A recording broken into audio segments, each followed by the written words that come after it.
These are yesterday's highlights. Things got weird, loud, and legally interesting before breakfast. Hey guys, for those of you that are lurking, I love the lurkers. Come hang out, come say hello. Never trust a calm invite. That's how family group chats turn violent. Last week, we revealed there is a massive shortage happening in Japan.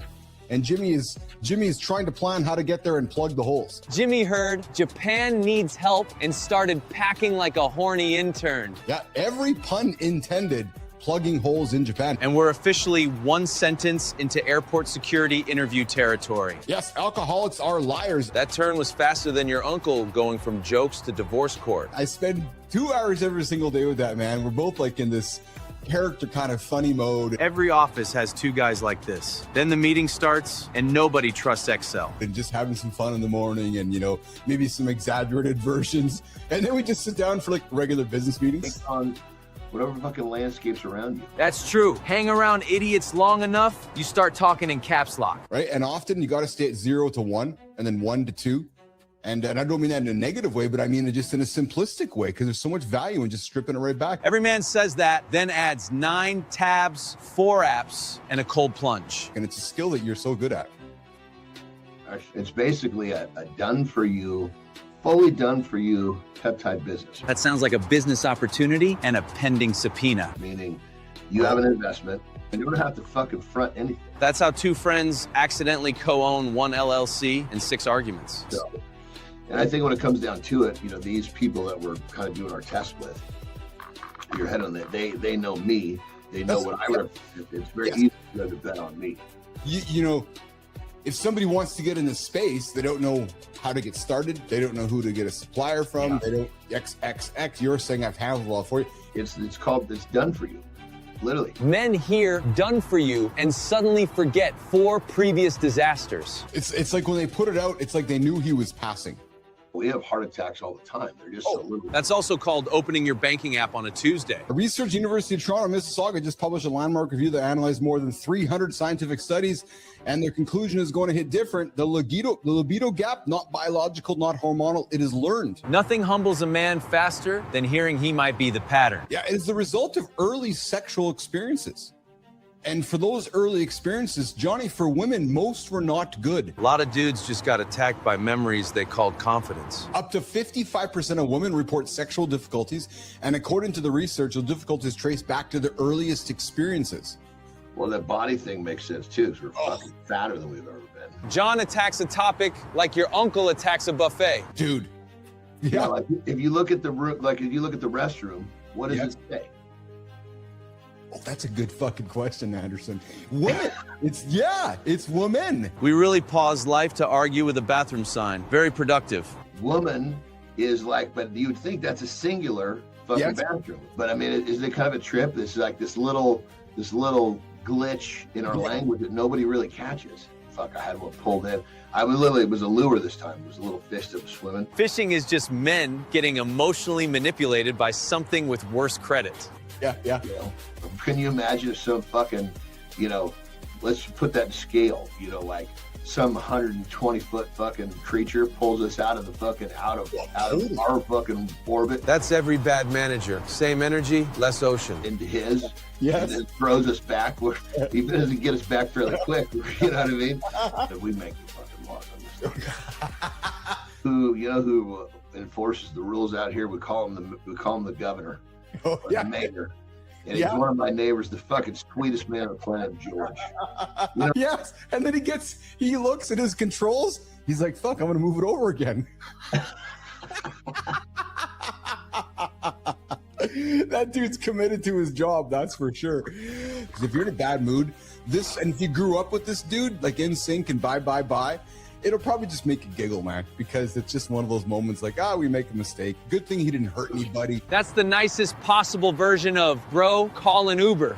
I'm not trying to dismiss what he did, but hey, you know, it happens to all of us, Johnny. Well, it shows it's not just the broke fuckers that can't hire an Uber. Even the guys that got all the fucking bread they need. Money buys freedom, not the 12:47 a.m. decision-making package. There's a certain point where you just gotta fucking realize that bird's gonna fly where it wants to. When traditional recovery failed him, he retreated to his garage to engineer the do-it-yourself system that finally saved his life. Some guys hit rock bottom and turn into their own maintenance department. Looking back through, I go through a lot of the TED Talks that talk about alcoholism and stuff, and none of them got flagged but me. Even the algorithm said, this one needs 2 therapists and a disclaimer. I'm just that kind of special guy that things like that happen to me. You grew up in the house connecting dots created by bullet holes in the living room That's not a childhood. That's surviving inside somebody else's nightmare. and so forth. When my dad was in the house, he was very violent and abusive and stuff. He would come and go. He was nomadic. He'd be gone for 6 months. I watch these crime shows.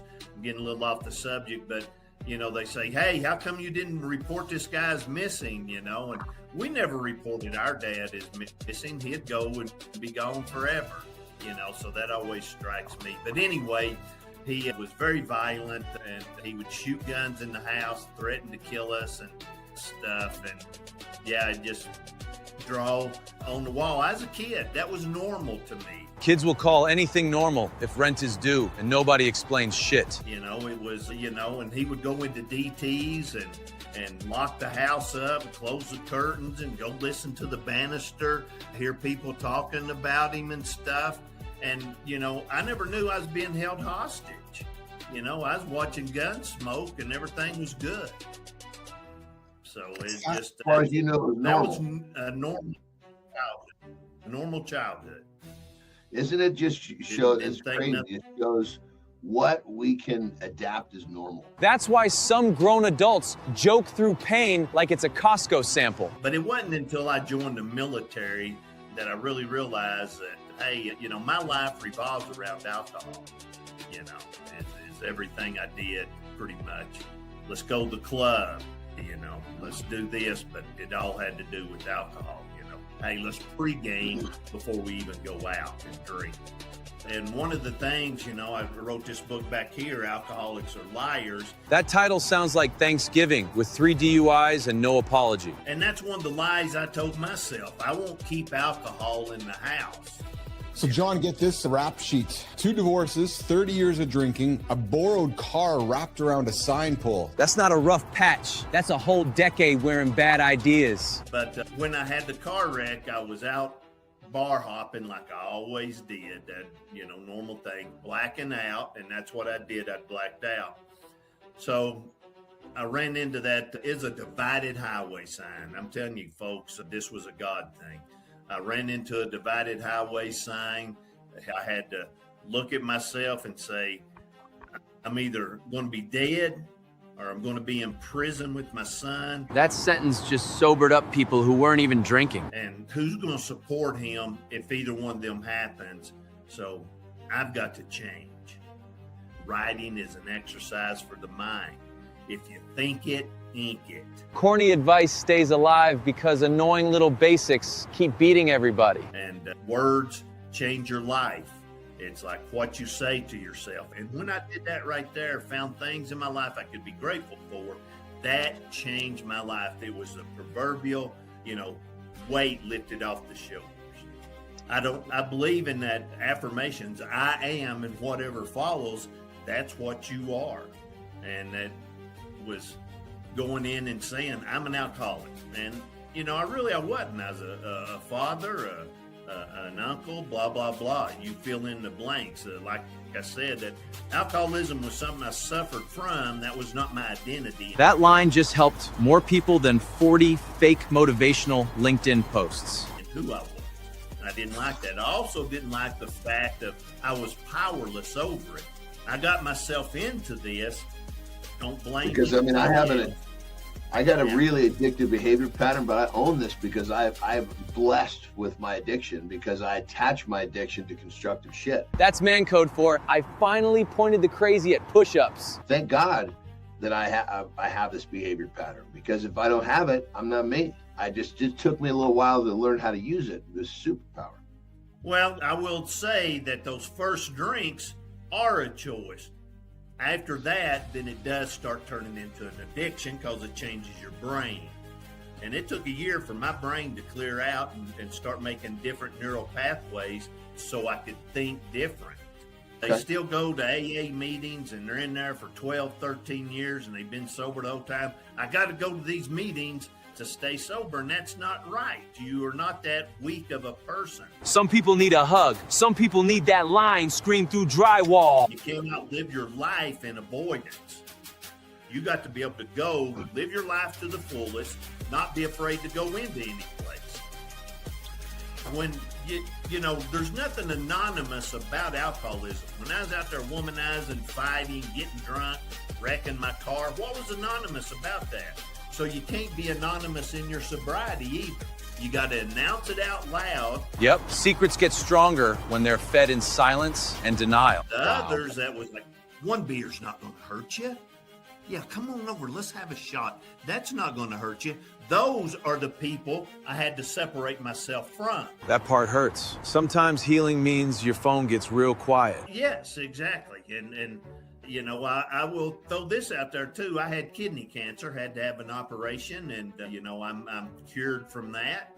And but yeah, it's let people know, you know, help them celebrate, and this helps other people going through that same thing.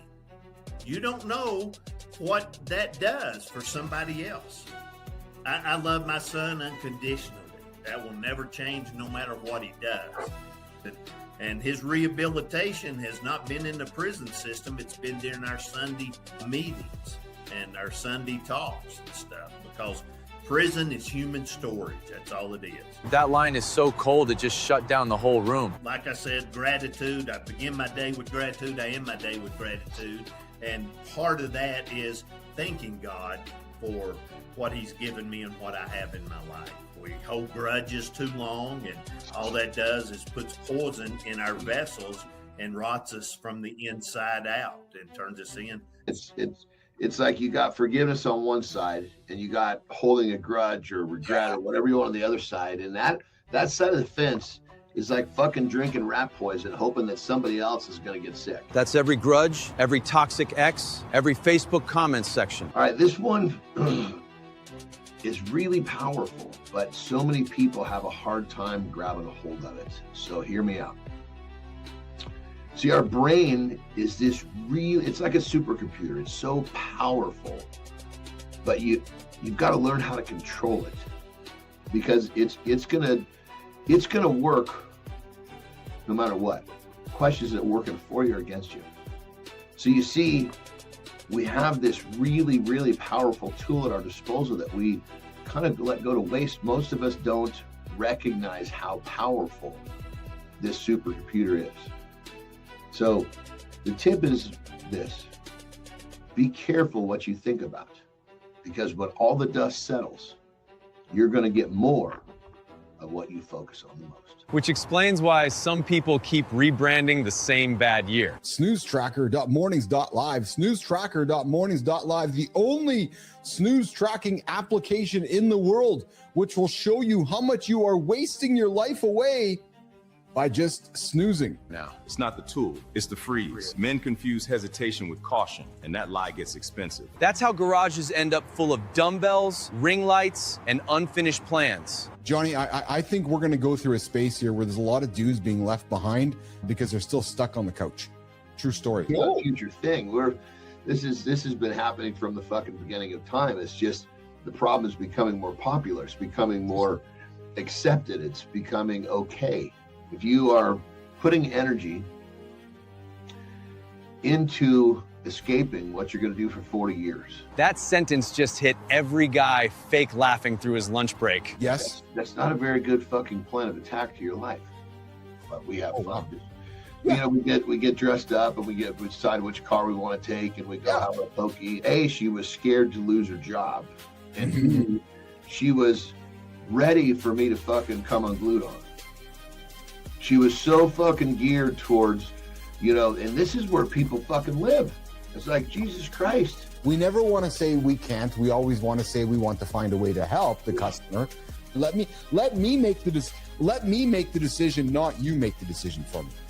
He was like, yeah, he goes, I was basically in poverty, but it was all self-inflicted.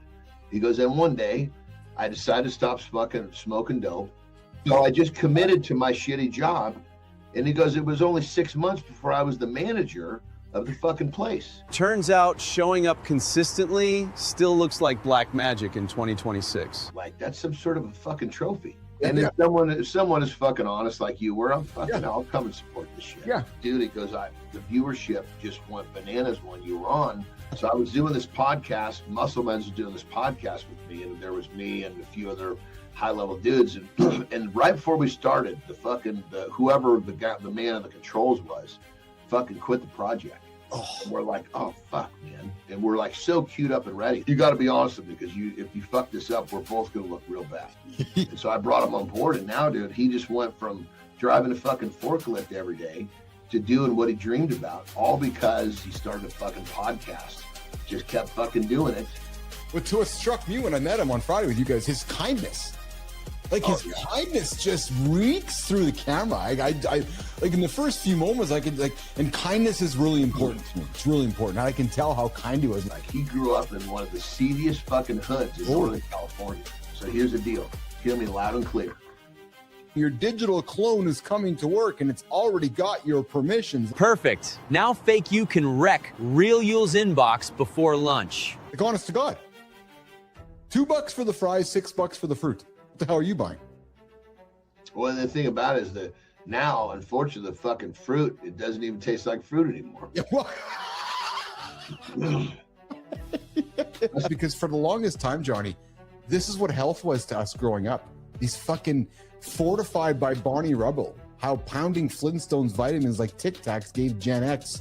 Dude, we ate them because they fucking tasted like candy. I remember when that scene happened. And yes, I might have been one of the young men who replayed it on my VHS a million times just to catch the glimpse of what happened when she moved her legs. I've got my filming next with Ben. I'm going to get a good nap because that squat workout was a doozy yesterday. Yeah. I mean, good, although I will say, after spending a lot of time in Japan, the stuff here I haven't been there long enough now that it's back, the meter is back to where it's okay, but you weren't catching me go to fucking sushi or poke when I was frequenting Japan. I got up and I saw a bunch of likes and comments, and I was like, oh, where'd that come from? I'm like, oh, who knew that the team is posting pictures of us without even Neiman? I got no clue what the hell's going on. And what's crazy, you guys, is if they look at that picture, like, look at the picture, anybody who's observing us right now, Melissa, would have no clue that this is real. Hey guys, the market is flooding, and trust is becoming a luxury.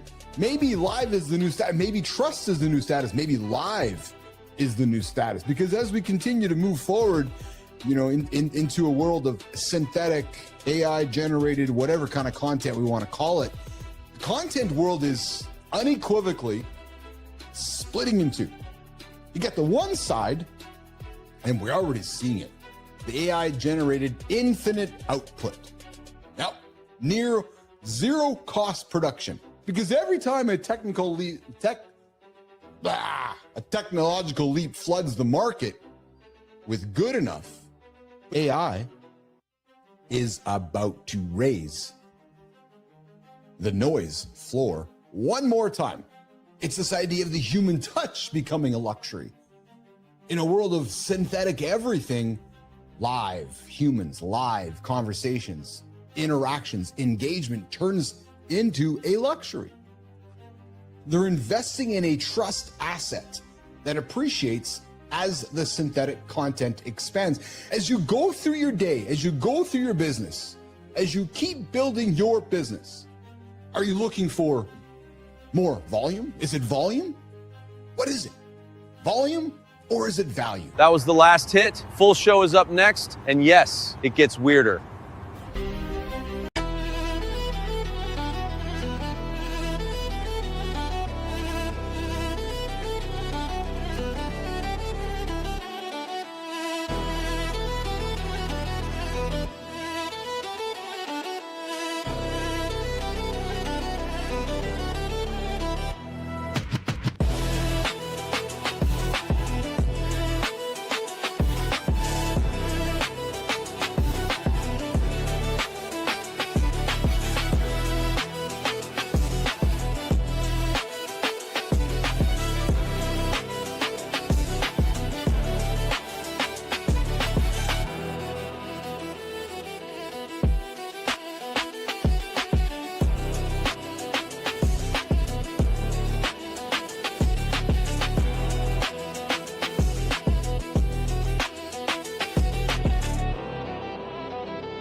Some men fall in love and start acting like the wedding ring is a gym cancellation letter. Then they wonder why the spark died, the ABS retired, and the mirror looks like it filed for separation. Today we're getting into why love made me soft is one of the dumbest lies a grown man can tell himself. Trust us, we've got plenty of beautiful trouble coming your way. Only on Mornings in the Lab.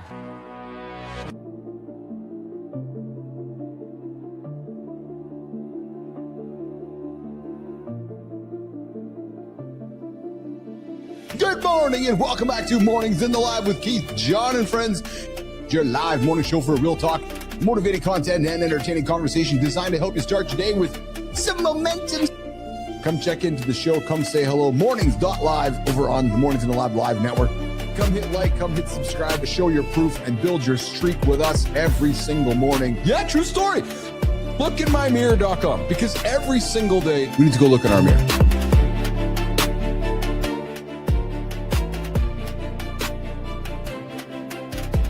Maybe that's why live is the new status. Live is about to become the premium layer of trust.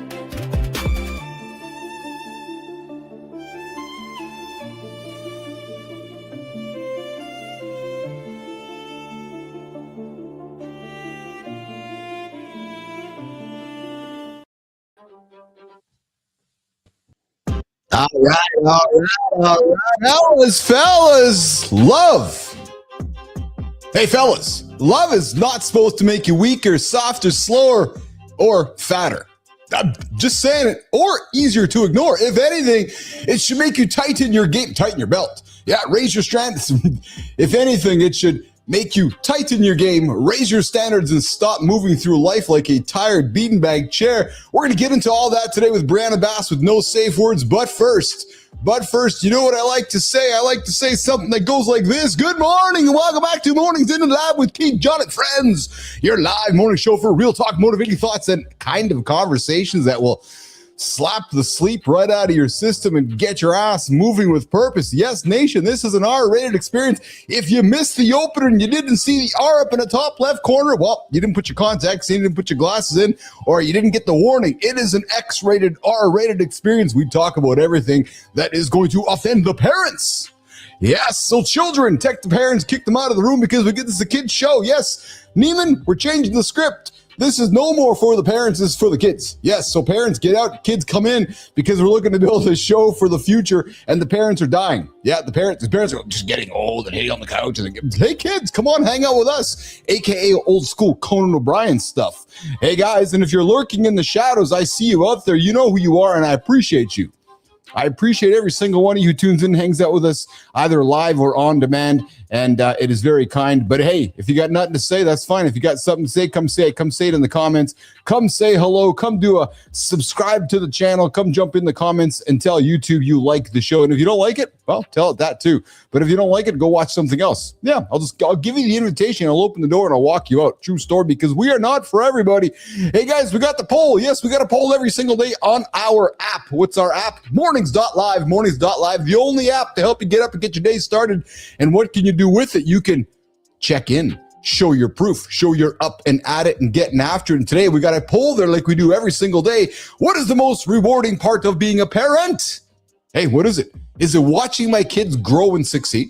Or is it the moments of connection and love? Or is it teaching them the important life lessons in life? What's the most rewarding part, nation? What is it? What do you enjoy about being a parent? I know. Or is it picking up the Visa tab at the end of every single month? Guys, what's the most important? What's the most rewarding part? We're having that one today. It's the daily poll on the Mornings.live companion app. You can go find it. Open up your browser, go down over to Mornings.live. And hey, guys, we got the daily question. The daily question goes like this. What does being a dad mean to you in today's fast-paced world? What is it? What is it? What is it? What is it? And to the snooze button addicts out there, I know you're out there. If you've been tapping snooze just once every morning since January 1st, you are now 747 minutes behind. Head on over to snoozetracker.mornings.live. Snoozetracker.mornings.live will show you how to, well, get your ass up, get after it, and see what's going on. What is the cost of 9 minutes? If you're just tuning in right now, what's the cost of it? You've been laying there. Maybe you hit the snooze button today. Well, you check it out. You're going to tell yourself how far you are behind the person who is not snoozing. Go check it out. snoozetracker.mornings.live. Hey guys, we're your daily live accountability show, here to help you drag your butt out of bed with a little bit of tough love, laughs, and enough momentum to stop you from sleepwalking and so forth. Hey guys, what's coming up on today's show? Well, today's show starts like this. We're talking OnlyFans. Yes, we're not talking OnlyFans like you think we're talking about OnlyFans today. Yes, so a dude quietly built the OnlyFans empire. Yeah, a multi-billion-dollar industry unfortunately passed yesterday. Leonid Ravinsky. I guess it's a bigger question about legacy, anonymity, wealth, relationships, and mortality. And this dude, built one of the biggest platforms on the planet. Nobody knew about him. He passed last night. Hey, the retirement reckoning: more than half of Gen X will not be financially ready. AI nudes are beating real women. Yes, I got a bunch of fun topics out on the table that have been kicking around for a couple of days. Hey, Kai, I think we missed some stories from yesterday's show. If we can pull them forward there, I don't see them on the list here. So if we can get that sorted out, that would be okay. I believe they are in Notion. They are as probably approved, but go look up 3009. It looks like we are missing a ton of content on today's conversation desk. All right, hey, coming up, EJ Snyder is back. Yes, he is. He's back. This dude was on us a few months ago.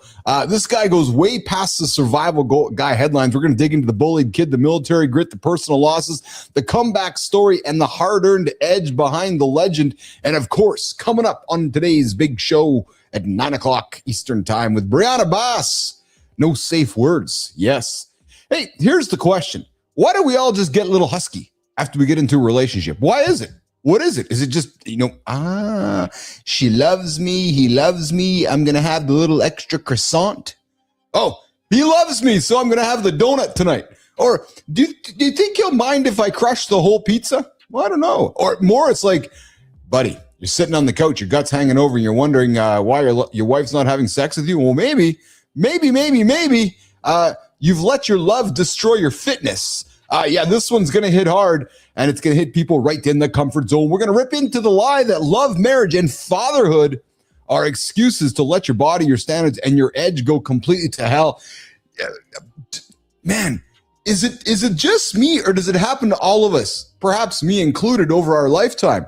We get into a relationship, life goes on, and next thing you know, we're crushing the ice cream, crushing the burgers, and it's just not turning pretty. And of course, over on the community corner with Maya Reyes, the internal audit, the conversation gets honest and fast. We got some stuff coming up with Maya Reyes. And then I got a monologue today in the community building. You're not the center, you are the catalyst on the morning focus. That's coming up today as well in the second hour. And hey guys, just a quick heads up, we are reworking the second hour of the show here, working that bottom of the hour morning focus community corner. I suspect we are moving more into some conversations around local headlines. I'm not going to say the word news, but news, conversation starters, topics to put on the table to get people thinking, get people talking, and get people asking questions. For example, I just got a quick little example. So do a little bit of work this morning, and I'm just wondering how this works. So I'm just wondering how a company in Winnipeg can get a fast-tracked contract for $4.5 million without doing the business ever before. I think some of these questions have to be, not just Winnipeg, but it's all over the planet. We're just going to ask some of these questions. So I think we're going to rework some of the stuff we're working on here in the second hour. But before we got today's show to worry about. And that show starts with something that we like to say. And it goes a little bit like this. The morning loop starts right now. Good morning, nation. Yesterday, John caught a couple fish and turned the whole thing into a fishing tutorial. That's the funny part. He wasn't just telling us what happened. He was breaking down shade, docks, jet skis, and how to handle the fish. Right. It stopped sounding like a story and started sounding like lesson 1. So John, easy now. You were fishing for one morning, not filming a masterclass. Now let's roll into today. Morning Loop gets us started, and later Brianna joins No Safe Words, so yeah, that should get interesting.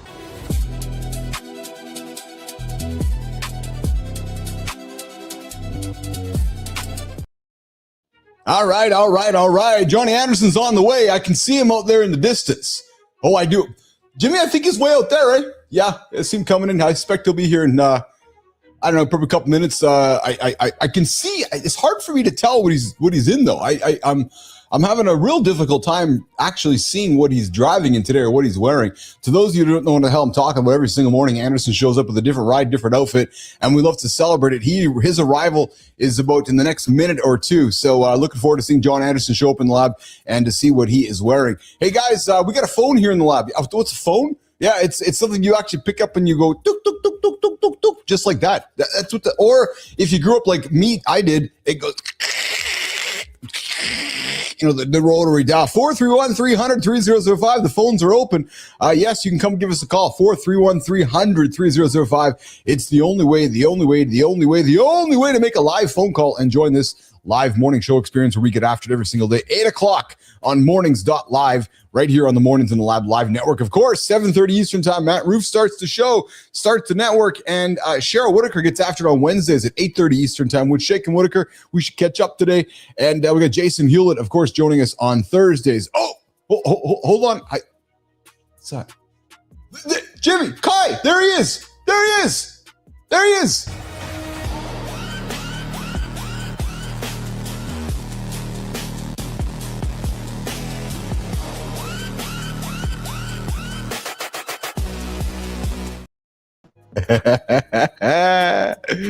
don't know what to think about that one. Yeah, that's an interesting set of wheels, eh? Yeah, I can't say, some people would be like, they're just, that type of stuff is like so over the top. Yeah. I don't know. I guess, I appreciate the engineering to that, but it's like one of those things that it just does, there's no major appeal. But what an interesting vehicle. You see those things, like they put them on vehicles to go out in like deep snow. You see that? I was just going to say, it looks like it's like a snow thing. It's like maybe if you were coming to hang out with me in Winnipeg, you'd maybe have that or something. Yeah, it kind of breaks my general rule of thumb. Yes, I know. You don't have to shovel sunshine. Hey, I know you like to live by snow. You could actually live by ice. Like you could live on a frozen lake. You could achieve the same goals with that one. Again. See, I like being in the snow where I can get that's the perfect world. Like so our place in Tahoe, it's 6 hours away. So you're in the snow there. You're not going home real quick. We're going to buy a Big Bear. You'll be home in 90 minutes. Yes. Well, no shit. Let's not shovel this. Let's just go home. Yeah. Hey, how's the last 22 hours of your life, my friend? What's going on with you? It was good. Yeah. It's always good. Shit. I know it's always good. What was so good about it? What did you accomplish? Because I'm doing what I want to do. That's why. Yes. Yeah. Tell me something you accomplished yesterday.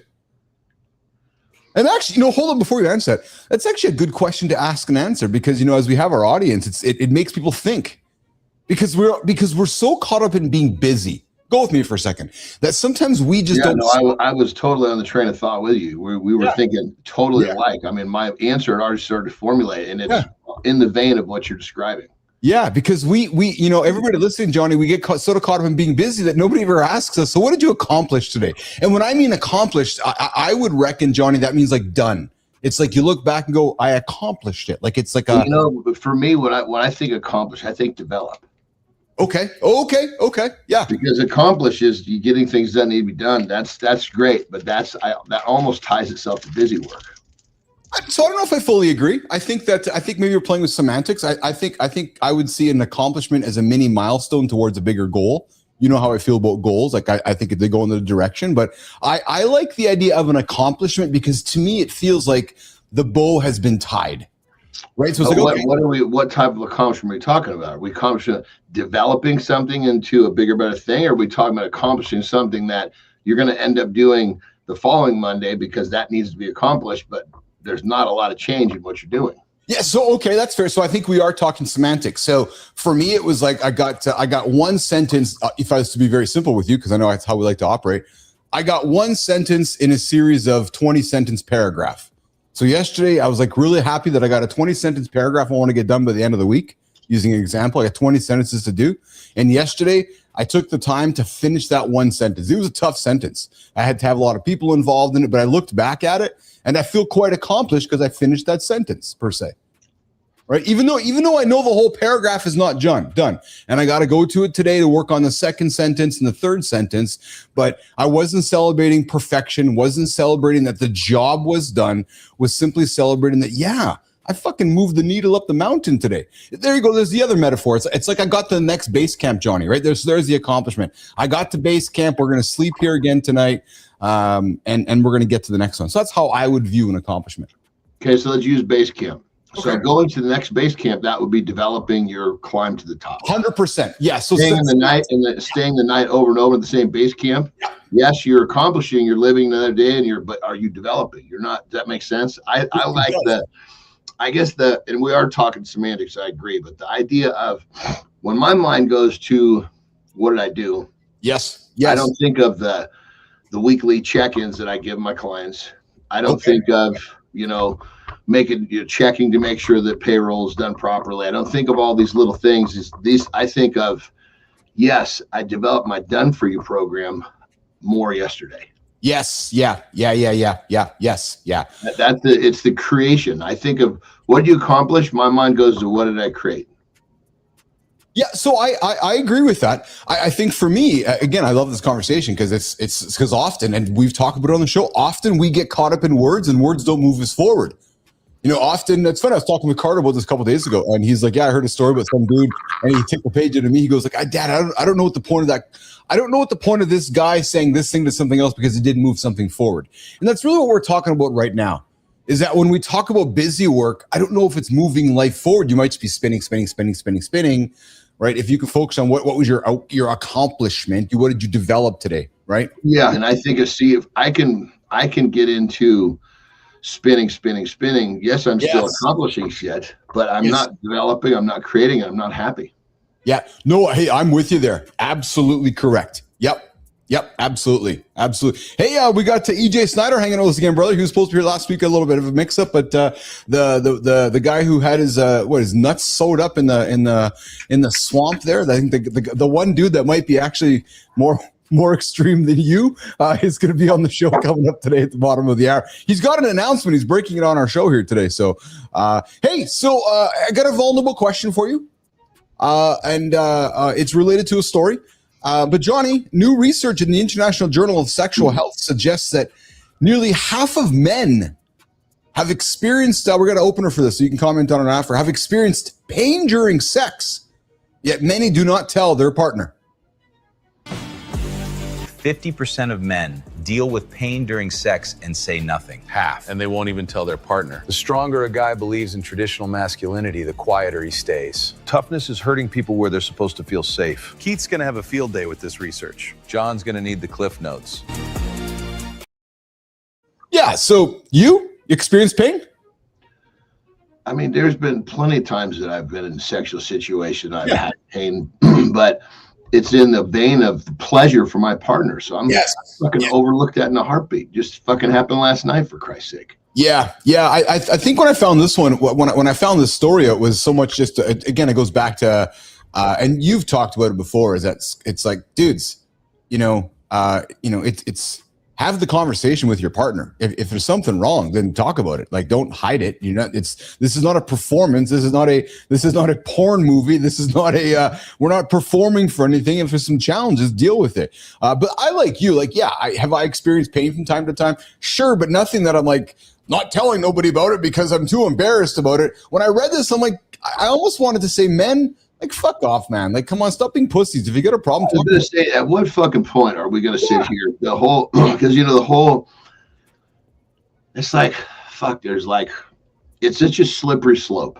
Yes. Right? There's like, for example, because you use the word vulnerable a lot. Yes. And that fucking word can confuse fucking men so much. It's unbelievable. Yep. Safe space, all this shit. Fucking.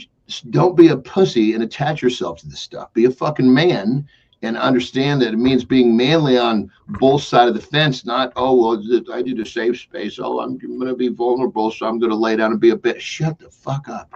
Yeah. No, I'm with you, man. Well, so do you think your fucking chick hasn't gutted it out for you to get a nut?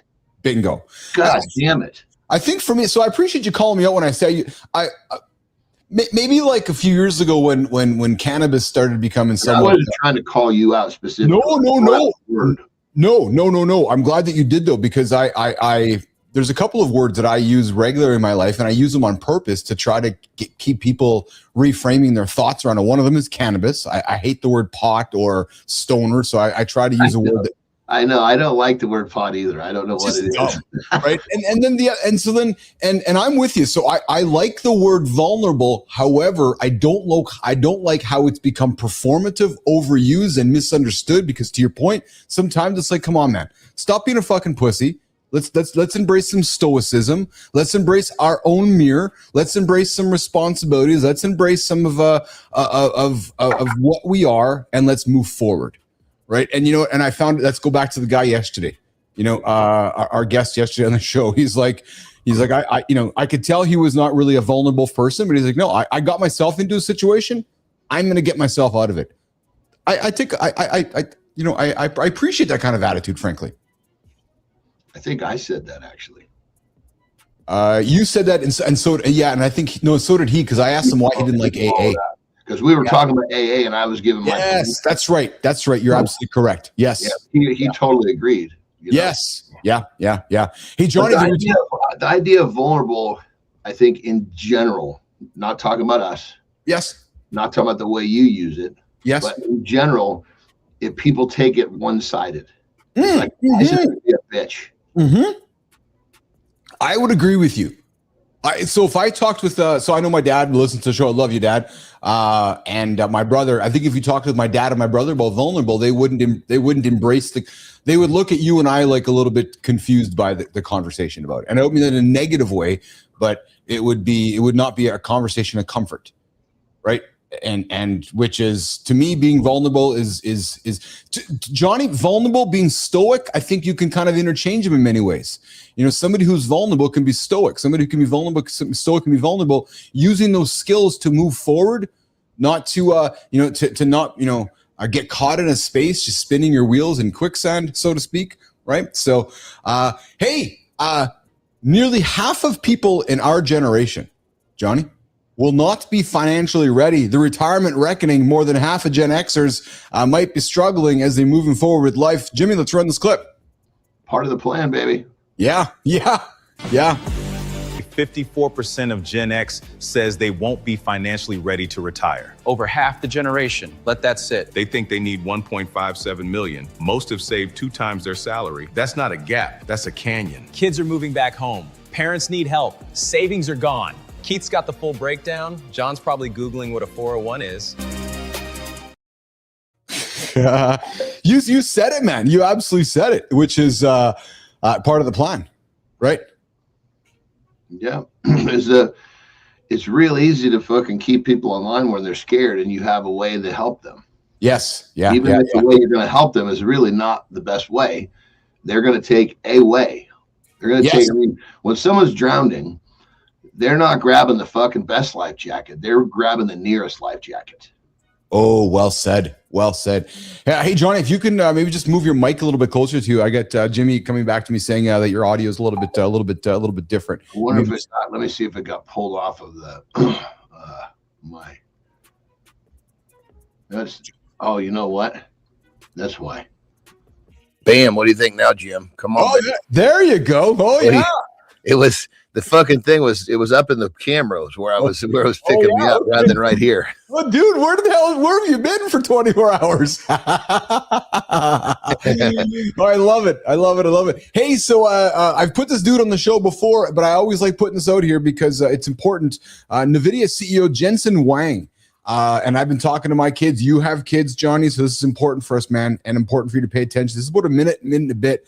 But this is an important some words of wisdom. And he says, if I were to hire a new college graduate today, ... Jimmy Kai, let's run this clip. New college graduate today. And I have a choice between two. One that is no clue what AI is, and one that is expert in using AI. I would hire the one who's expert in using AI. If I had an accountant, a marketing person, the one that is expert in using AI, supply chain, customer service, a salesperson, business development, a lawyer, I would hire the one who is expert in using AI. And so I would advise that every college student, every teacher should encourage their student to go use AI. Every college student should graduate and be an expert in AI.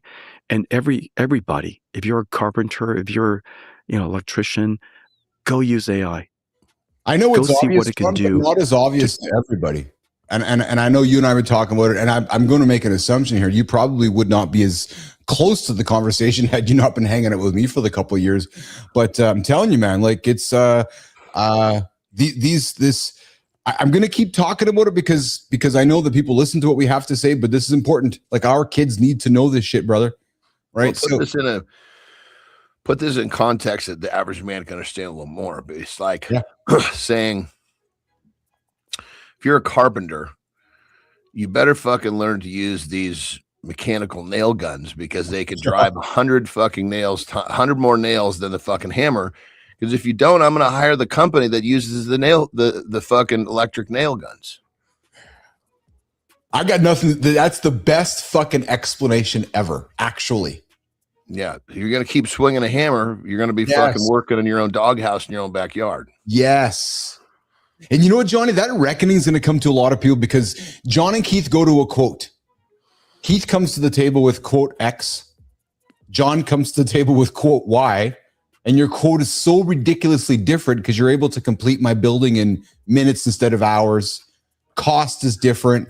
Like it's an entire reckoning for folks in many ways.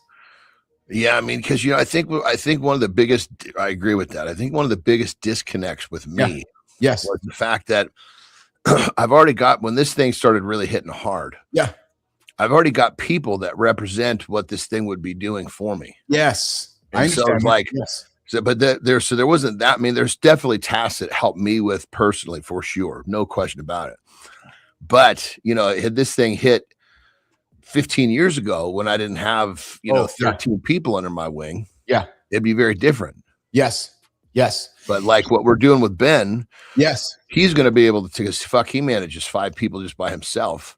Bingo. So he's going to be able to take those 5 people, put them on different tasks and take these agents to do what they're doing. And it'll actually be easier for him. Absolutely. Absolutely. One of the things that you might want to consider, I know I certainly am, we're going to work on this is as you continue to go through life is working on building like a personal intelligence for yourself, right? To help. So to surface information. A little more. I want to hear more. Yeah.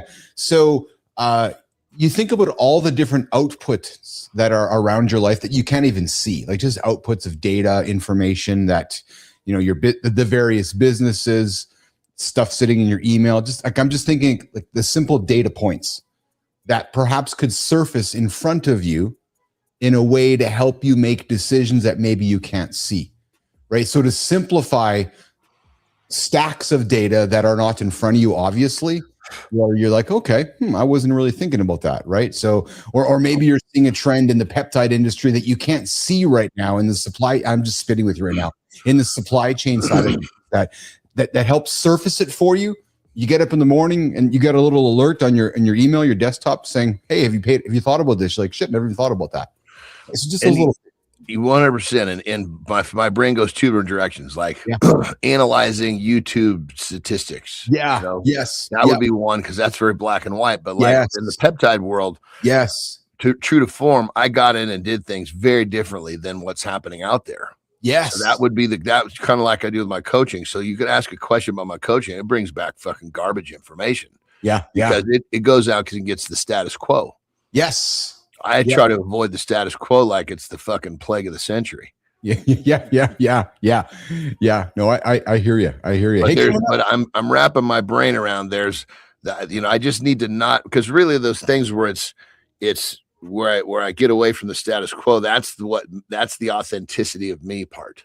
Absolutely it is. I just need to realize, okay, the line is here, stops here, it's all over here. Yes. Where I'm dealing with the, just when I'm like you said, crunching information, something that might take me, an hour could take me 3 minutes. Yeah, and what I'm always looking to do for you, frankly, as your brother, as your friend, colleague, is to always find ways to give you an edge. Right, so it's like, hey, how can I give Johnny an extra edge? It's like me. How can I find an extra edge? I know that we're the blue fish swimming in a pond of silverfish. So I was like, okay, so how can I find that little extra red thread of an edge nobody can see just yet? Because I'm not afraid to put in the reps, just like you are. Right, so that's what it's all about. Hey, so Manny Pacquiao's coming up, a big fight coming up in a few months. I found an interesting video. Committed, man. You see how fast this dude is. I'm gonna get Jimmy to get this one set up, but check this out. Watch. I know you love it. Watch his movements, man. Look how fast this guy's. 47 years old. That's insane. Like 47, Johnny. The speed. You figure. If there was a way for us to calculate how many of those punches he's thrown, it's got to be in tens, hundreds of millions. Oh, yeah. When you put it that, like the reps, the rep of that movement, Like, seriously. Yeah, I mean, you figure when you do a certain movement, 10 million times, how fucking efficient you get at that. I wonder what his shoulders are like. And I'm serious, half joking, serious. But like to your point, though, the reps he's put, like his shoulders, like just his shoulders aren't doing it. If you look close, it's just his hands are nothing more than an extension of the twisting of his hips. It's all it's like the hips go. Well, actually, it comes from the foot. Foot comes, the hip turns, and this is the last thing to go, and it just fucking snaps out of there. Now, he's not really driving with his shoulder much. That makes sense. Oh, I didn't realize that. So it's a good punch is the whole body coming at you. But you it's not this. Like you can see somebody's know what they're doing there. Yes. Just the fucking arm and shoulder. Yes. You look at him, you can see the snap coming out of him. Yeah, but you said the foot though. So talk to me about the foot plan, because the foot. Think of it like a baseball bat. If you're gonna swing a baseball bat, what are you doing? You're fucking digging on your back foot. Yes. Same thing with a punch. Oh yeah. So like a setup, you like as a jab, you just kind of a little step forward to set it up. Of course. Boom, here comes the big right over the top. You're digging off that back foot. Pow. Now your weight's on your left foot over here. Right? Yeah. So then boom, you come with that big hook. Everything is coming off what foot you have where the power is from your feet. Interesting. I did not know that. Thanks for teaching me that. Yeah, everything's from the family, just like anything else, is foundation up. Of course. So really, when it comes down to it, like when he's doing that, of course he's moving his arms and his shoulders. But if you could slow it down, you'd see it's all just like a fucking snap coming from the foot. When I say a snap, his whole body, like it's like that energy comes from his foot and goes through his fucking body and ends with that fist out. And it's just like you can see Ali. Of course. He literally just snapped his hand out like, rah, you know what I mean? Yeah. Well, I found out I have a clip somewhere sitting with Tyson at 19 years old. His speed, man, how fast he was when he was. Oh, fuck. So he was a big guy that moved like this. That was rare. Well, that was it, right? Because you look at Manny. Manny's a little dude. Like I'm a little dude, but I'm fat. I'd be fat compared to him. He's a little dude, and he's lean, jacked, and fast. To your point, Tyson, a big dude, 6 foot something, and fast, right? Holy! I don't think he's 6 foot. I think he's not that tall. Oh, interesting. Okay. Yeah. He's just a thick motherfucker. Yeah. Yes, he is. Yes, he is. Good morning, everybody. Hang out with Keith and John on Mornings in the Lab with Keith and John. We get after it live every single day on mornings.live, right here on the mornings.live live network. Hey, before we welcome in EJ Snyder, just a quick little OnlyFans thing, John. So not a Bonnie Blue thing, not a ridiculous a business thing. And only because I get curious about this kind of stuff. But this is let me answer a question for just so if this is part of your spiel. Yes. I don't think you're going to have a successful fans only page. Well, no, dude, I don't want the OnlyFans page. Maybe you knew this, maybe you didn't, but I just want to talk the numbers for a quick second. But Jimmy, run the clip. We'll talk about it. The OnlyFans. The owner of OnlyFans just died at 43, worth $4.7 billion.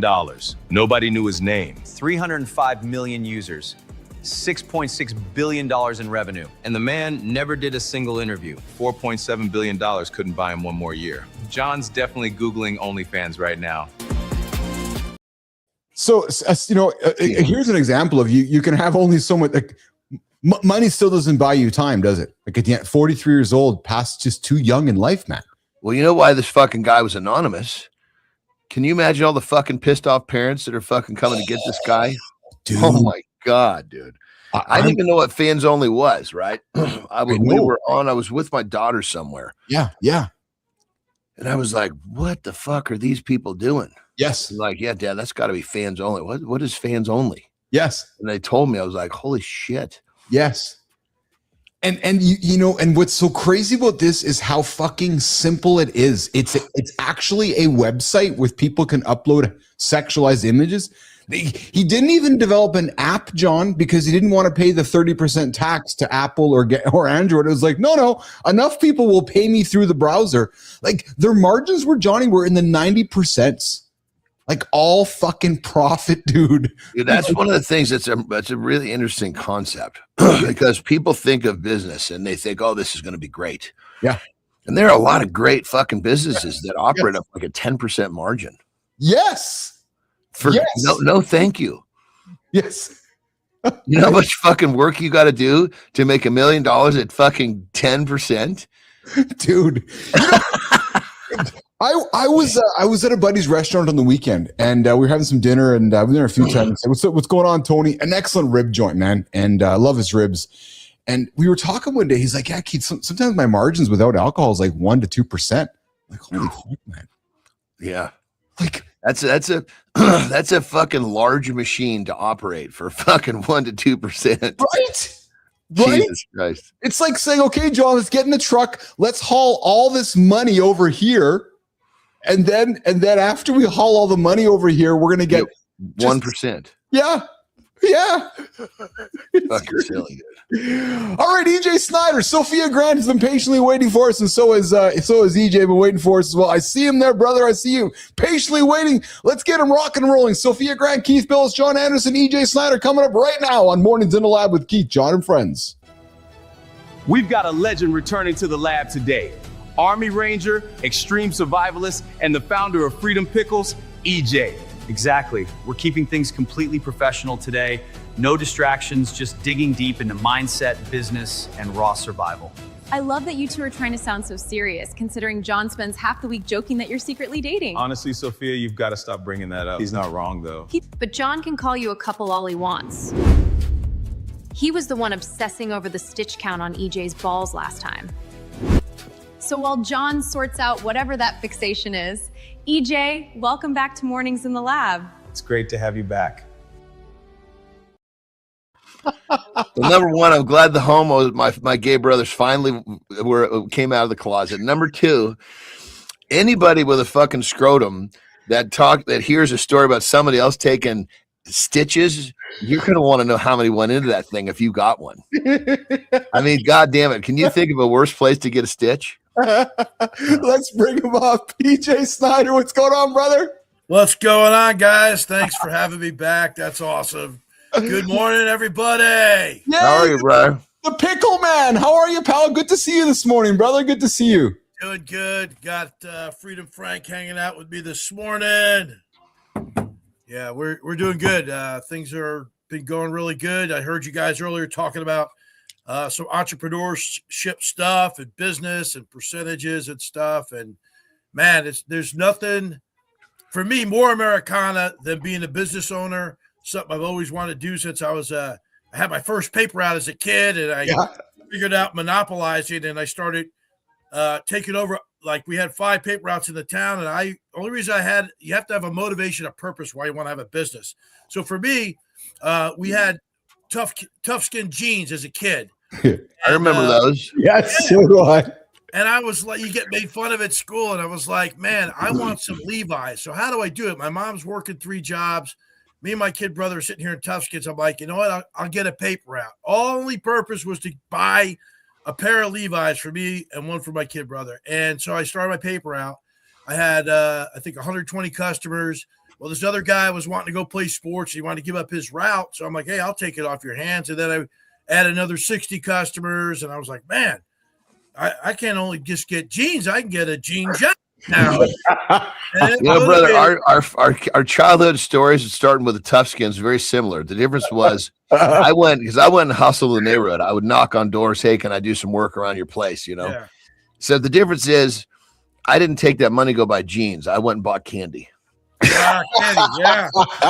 Well, I started figuring out, man, the more money I get, I can go get a new bike. I could do this. And then next thing I knew, I had took over all the paper routes in town. I had hired my brother and my best friend to work for me.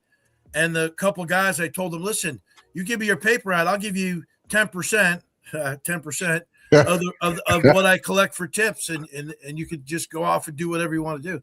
And so I've always had that in my spirit. And about 4 years ago, my partner and I, we started up Freedom Pickles. I had picked up some other businesses. The bar story is all too familiar with me. I helped a friend out. He got needed some help with his bar, and I put some money in some time. And then we had to close it. You always want to own a bar. You own a bar. But I've had a few that are still rolling. Freedom Pickles is really one of them. It's a love. I'm a Jersey guy. I ate Deli Barrel pickles as a kid. My partner got his grandmother's secret recipe, and the rest is history. He's an Air Force guy. I'm an Army guy. We wanted to do a patriotic brand because we're a couple of soldiers or service members, and we wanted to help out veterans through our company. And we have one of the best tasting pickles on the planet. The crunchiest. We don't use any dyes, no junk, no preservatives, no hardening agents, no GMOs. We use a natural salt because the human body needs salt. And when you scan our label, you get a 90 on the Yook app, making us one of the healthiest pickles in the market right now. And it's just been a fun brand to build with our characters. You can go to freedompickles.com. You can order some online. We launched with 3 flavors, a Patriot Dill, which is a traditional dill pickle, Gunny's Garlicky, and all of our little characters on the label represent the different services. So Gunny's Garlicky is like the New York Deli Barrel pickles, extra garlicky. And then we have a hot and spicy called Firework Frenzy. And we got our little Air Force guy on there, Gunner Smoke 'em. So it's been a lot of fun. Question, brother. What is your what's the number one demographic? What is your primary, like your number one avatar? Well, what does he look like? Our number one is Sergeant Pickle Cruncher. Sergeant Pickle Cruncher. Forgive me, I'm sorry, your customer. Oh, our customer. So our customer is everyday pickleheads. Pickles are like the new avocado, they say. It's like, I went to an event in Dallas, Texas last November. 8,000 people showed up for this pickle party, everything pickles. So it's a growing trend in America. 75% of Americans eat pickles, and it's crazy. So our demographic is first pickle lovers. Cap it off with if you people that love America, love freedom, patriotism, and so we got a pretty wide crowd, and so pickleheads are the main group. So there's not like not like you're finding like men are buying more than women or a certain age. It's a pretty even mix. Yeah, it is across every demographic, every background. It's unbelievable. When I go to a store and do a tasting, everybody loves pickles. The kids love the cartoony characters that we have. I don't even know. Keith is a huge fan of the really big pickles. I love big pickles. The big dill, huh? I love the big dill. I love the big dill. Hey, EJ. So, we're obviously in a big, the MAHA movement, the Make America Healthy Again movement happening. Tell John and Keith and our audience why the pickles that are currently in our fridge are killing us compared to the pickles that you're serving us. Yeah. So, John will appreciate this too. Me always being a fitness guy, a health conscious guy, and my daughter who is 5 months pregnant, and I think about the pregnant women out there, I think they're drinking brine for health. The other companies, and they've done some great things with hiring people over the years, but they're using either a firming agent or a preservative or a dye yellow number 4, I think it is. And God. those yellow number 5. That's 5. That shit is fucking poison, dude.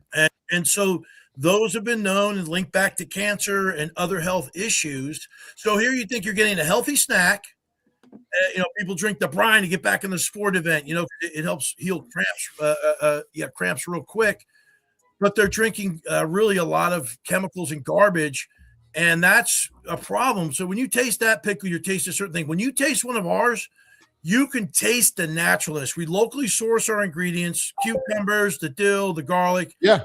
So it's a very all natural product, and you can taste the goodness. We always say, come taste what freedom's all about. It's not about freedom of country. It's about freedom of chemicals, freedom to choose a product that's healthy for you. So when my pregnant daughter's drinking the brine or eating a pickle, my future grandson isn't also being affected by bad choices. And I know the Make America Healthy Again movement is trying to force them to get healthy.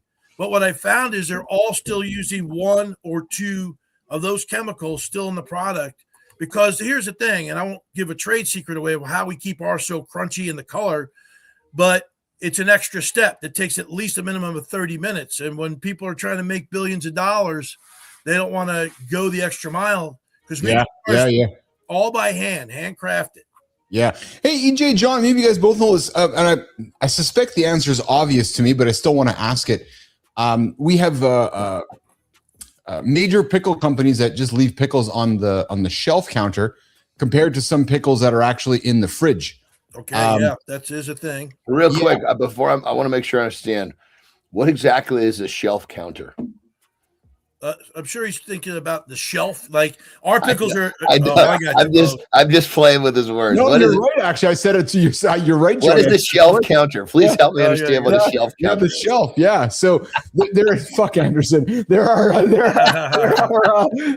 non-refrigerated storage. Thank you. So EJ, is that just purely the preservatives? Is that simple as that? Like as simple as that?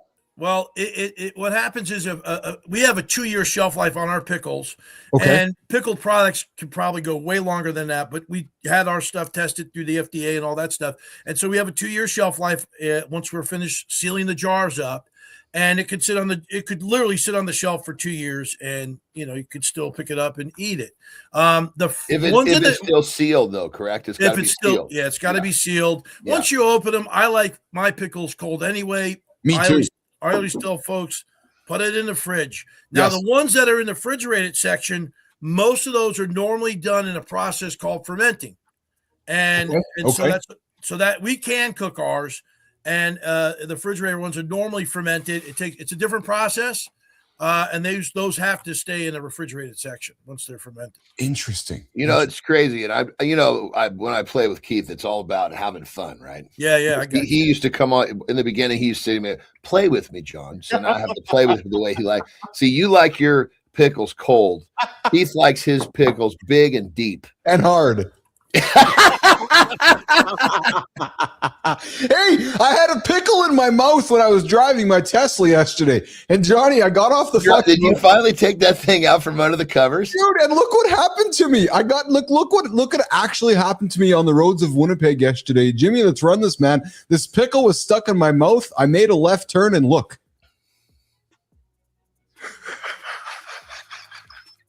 So he went through fucking cement. Fresh concrete. Oh, mercy. Oh, my goodness. This guy decides he's like, no, I don't want to go. Look how deep he is, dude. That front wheel's up to the hub. Oh, gosh. Yeah, he's not getting out of there. What? So could you imagine the construction workers that just laid the road, and now it's like this dumbass with the pickle in his mouth made a left turn, and how many of the fucking cones, those big, tall fucking orange things, did he run over to get that deep in there? How many guys out there with yellow vests around that area? It's like, look at them all. There's at least 10 of them in the background. Oh Let me God. make a U-turn. This is a good spot. Just standing around there. Hey, EJ, let's have some fun with being naked, because you've been naked on television for 206 days. And I got to be honest, man, I'm actually surprised you didn't show up on the show with us naked. Because does nudity even register with you now? Like, do you just walk around the house just everywhere naked? Like, do you go to pickle events? Like, do people want to see EJ naked? I do go to a lot of events. Like in the beginning, that was the thing. People used to say, "Hey, is he going to be there naked?" It's like, yeah, like I want to go to jail. Okay, fine. That's going to cost you extra $3,000 for my appearance. And the promoters are like, "Nah, I don't want to pay that guy." I remember vividly when I connected the dots. I'd seen one of your episodes, obviously I see you come back again, and at very first it's like, fuck, this guy looks familiar. And I wasn't connecting the dots on the name, and I was like, wait a minute, this fucking guy's smart as hell. He fattened himself up to go for this long haul. He would put like 30 pounds on, or I don't know how many pounds. He'd fatten himself up so his body had the fuel. Yes. Yeah. Because John, he's not just Johnny. He's not just a handsome face man. I think he's actually pretty brilliant too. Well, when I would go out there, and John knows muscle memory, right? Because for my workout days and lifting and cutting weight for whatever, wrestling or whatever, my body would as soon as you start superketosis, it goes right back to the old ways. And I was losing 1.5 pounds to 2 pounds a day out there. So I always try to put on at least 1 pound for each day I was going to be out there extra to take the first hit, and I was pretty close to my guess, about 30 pounds. Yeah. Yeah. Yep. Usually about no more than 30 pounds for like a 40-day challenge. And I would get out there, and it would help out, your fat stores. It would slow down the process till you can get your act on getting fish or food, whatever you're looking for. But it really, you take a beating out there with that. And so I wanted to slow that down, myself. Well, so John, get this. So EJ has lost almost 400 pounds, 389 pounds across your challenges. That's like 6th, 5th graders. But your body, I guess your body has absorbed, punishment that would put most men in a wheelchair. Now, brother, you're 60. Do you feel the cost some days of going through that over the years, or are you just happy? Well, 25 years of being an Army Ranger, a paratrooper, jumping out of planes. Athlete, as an athlete, doing all the contact sports I did, as well as fighting. Yeah, there's some days you wake up and you're like, but you got to keep moving. You got to keep moving. I do what I call EJ Chi. Up in the morning, and I get out there, watch the sun come up, and I do all these movements out there. It's just like Tai Chi, but it's called EJ Chi, and I do my own movements, and sometimes it looks like a dance. And and I get out there and I move a bit, and walking and hiking, and I still do these things. And yeah, I'm 60, but you got to keep moving, because as soon as you sit down and you stop moving, or you start feeling sorry for yourself, you're going to get in trouble. Yep. That's exactly it. We talk about that a lot. The body just continues to adapt. What are you asking it to adapt to? Yeah. So EJ, you had an announcement, and I do not want our time to pass by without giving some time for you to talk about. You're breaking some news here today on our show, breaking some news with your business today, breaking some news that I know when we were chatting a couple weeks ago to get you rock and rolling here on the show, you said, "Hey, I got something to talk about."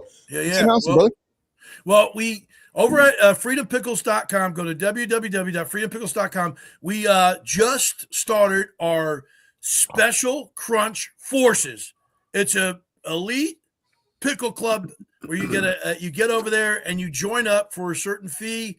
And when you join up, you get a bunch of cool swag. We got this really cool pickle patch just for those guys, to make them feel special. You start out as a pickle trooper, and you get your little pickle rank. You get a T-shirt, a hat. You get some other great swag.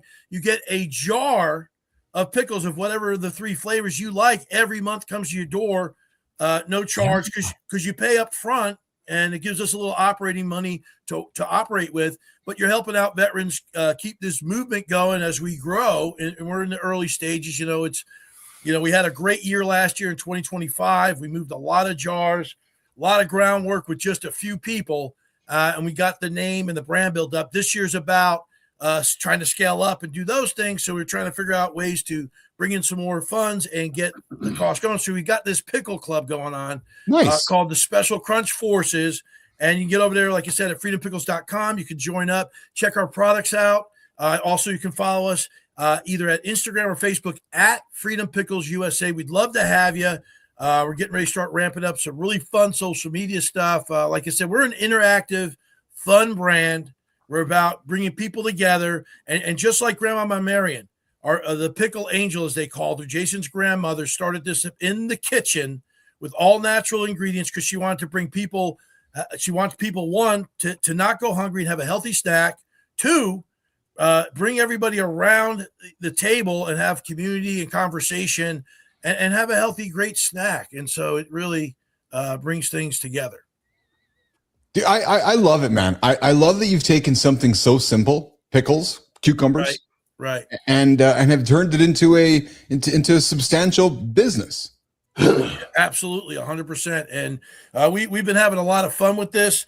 And all my partners out here, he's like, "Hey, good job out there." So I was like, "Okay." Yeah. Are they whole pickles or are they sliced down the middle? They're sliced in half right down the middle. We'll be starting a slice line soon. We're going to be starting gherkins.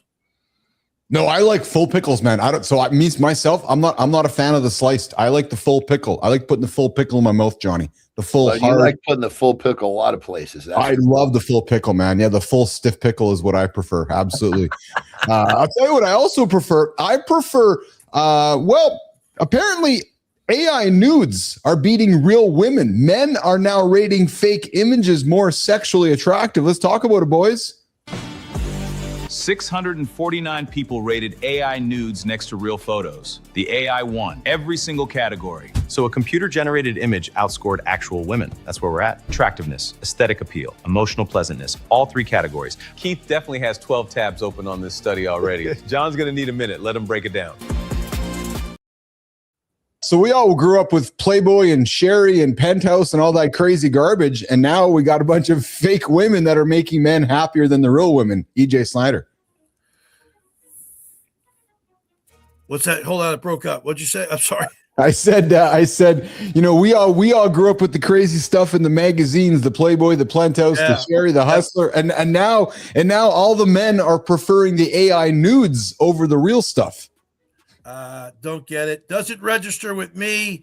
I remember being up in my best friend across the street's garage, and we broke into the trunk of my Uncle Jack, his little trunk, and then there was the Playboys and the Penthouse and the Hustlers, and a young man in the 70s that's like, what am I looking at here? And so that in itself is a great experience, but I don't get the AI thing. I'm with you, brother. I would prefer real flesh.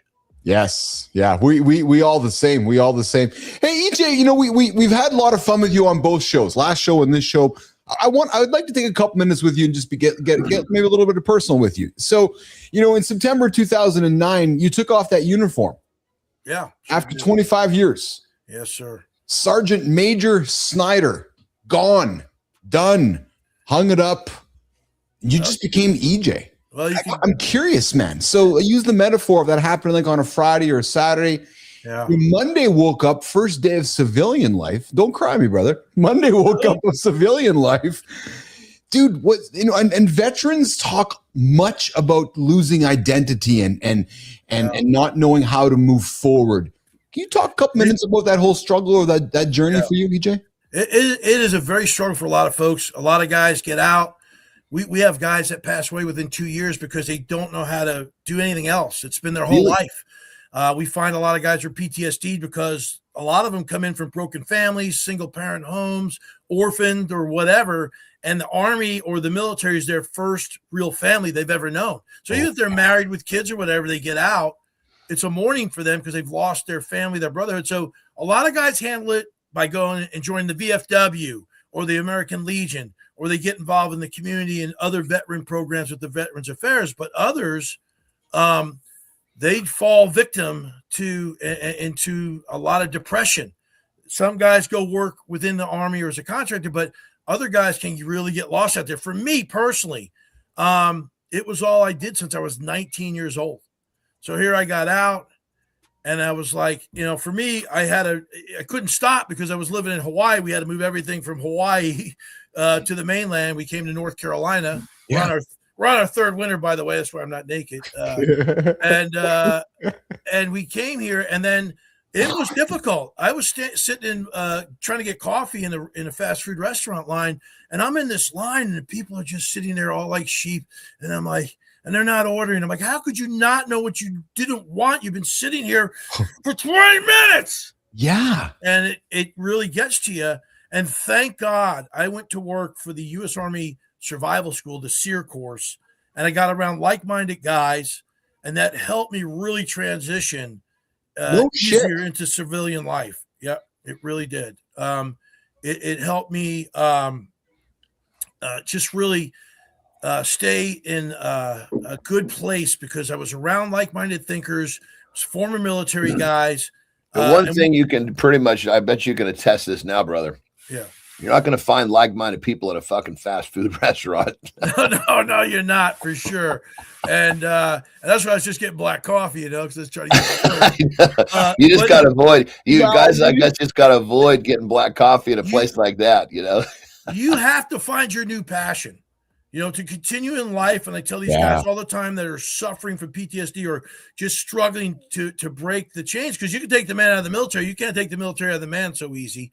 And you got to find a new purpose. And for me, it was going into the SEER school, doing survival. Survival became my out. I started going to the woods, doing survival stuff, and getting comfortable back in with who EJ was. Yeah.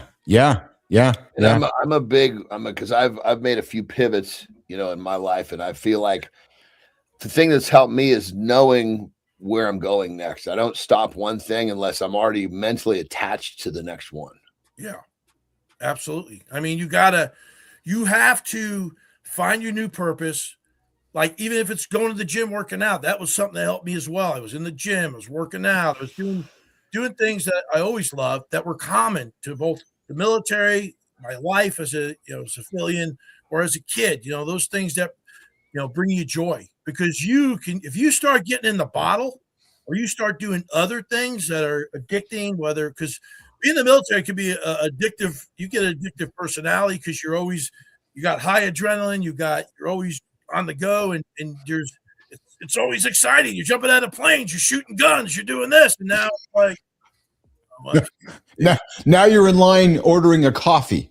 And you're like, wait a minute, why aren't we doing crazy shit right now? Right. So, EJ, dude, you're an inspiring man. I certainly appreciate you hanging out with us. I love your energy. I love what you bring to the show. I've enjoyed the last few minutes kind of, peeking into who EJ was after your service. And I thank you for that. Again, I'll always invite you to come back, man, hang out with myself and John. The energy you bring is exceptional. I know we're going to grab coffee later today. Before we go, though, and before we bring Brianna Bass up here for no safe words, again, quick plug. How can folks connect with EJ and Freedom Pickles? For EJ, just go to ejsnyder.com. You got all things EJ there, all my social media links there. But real quick, Instagram, TikTok, X, you can go to @EJ Snyder333. For Facebook, just go to EJ Snyder. You'll see 215,000 followers there. More paint all over my face. Or on YouTube, go to Survive with EJ. Please subscribe. FreedomPickles.com. For all things pickles, order some pickles. Join our pickle club. We need you for the Special Crunch Forces. I love it. Johnny? Love it, brother. Love the energy. Every time I see it, it's a nice little fucking breath of fresh air. Let's go. And deep apologies for the last one. We missed the boat on that one. We didn't link up. I publicly apologize to you guys, because what men do is when you're wrong, you own it, you apologize, we move on. You're a solid dude, baby. You're absolutely correct. Hey, EJ, before you quickly go, any TV shows coming up that we should know about? Well, there is some stuff in the works. I haven't signed on for any just yet, but my hat is in the ring for a few things. I think one of them's going to go. So stay tuned. Yes. So come back and share with us when that happens. Yes, sir. All right. EJ's out of here. Brianna Bass. Good to see you, brother. Love you too, bro. Take care. EJ's out of here. Lifestyle tip coming up. Resetting hour 2 with Brianna Bass. No safe words. With the big topic today, love destroys your fitness. Johnny, we get into relationships and we all get fat. We're talking about it with Brianna Bass in about 3 minutes. Coming up next on Mornings in the Lab with Keith, John, and friends.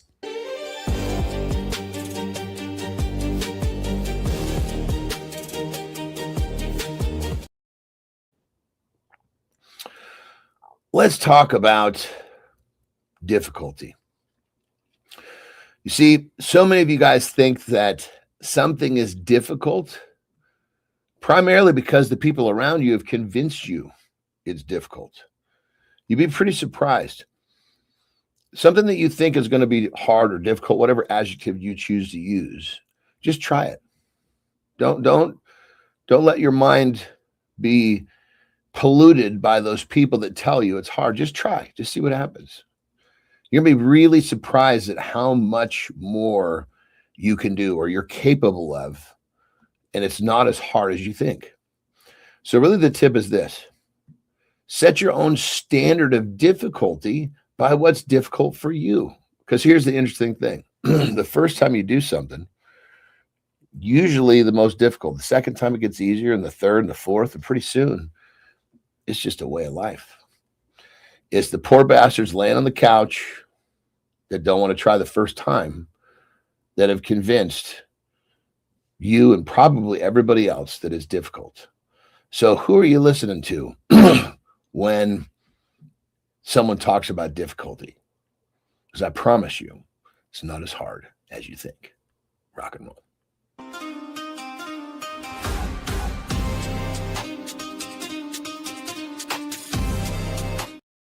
Good morning. Good morning. Welcome back to Mornings in the Lab with Keith, John, and friends are coming up on hour 2 here. No safe words with Brianna Bass coming up. Why do we get fat after we get into a relationship? Yes, it's like, hey, I love you, honey. I love you, honey. Let's go crush some burgers.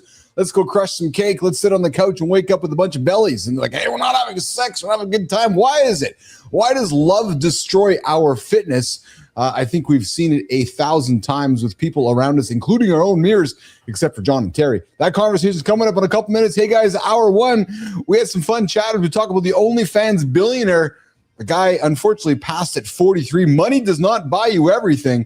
And we also had a great conversation with EJ Snyder, Freedom Pickles. Yes, the guy who the bullied kid, the battles, the losses, the grit, and the kind of reinvention that only comes after a life punches you in the mouth a few dozen times. Fun conversation with EJ. The guy spent many, many days naked and afraid in the forest, but he was fully dressed with myself and John on today's show. All right, let's get after it. Hour 2 with Brianna Bass, myself, and John Anderson. Guys, we're getting fat. The conversation starts right now. This morning, you stepped on the scale and lied. You called it love, called it dad life. That number called you soft. It's not family, it's comfort. You didn't lose time. You gave up standards. That's the switch. You skip the gym, then you skip the mirror. Then intimacy gets quiet. Suddenly, you're not a leader.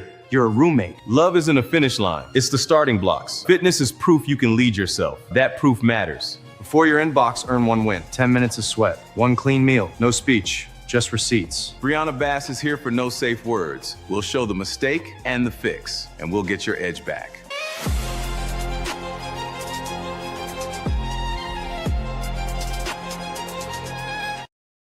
Brianna Bass, how are you?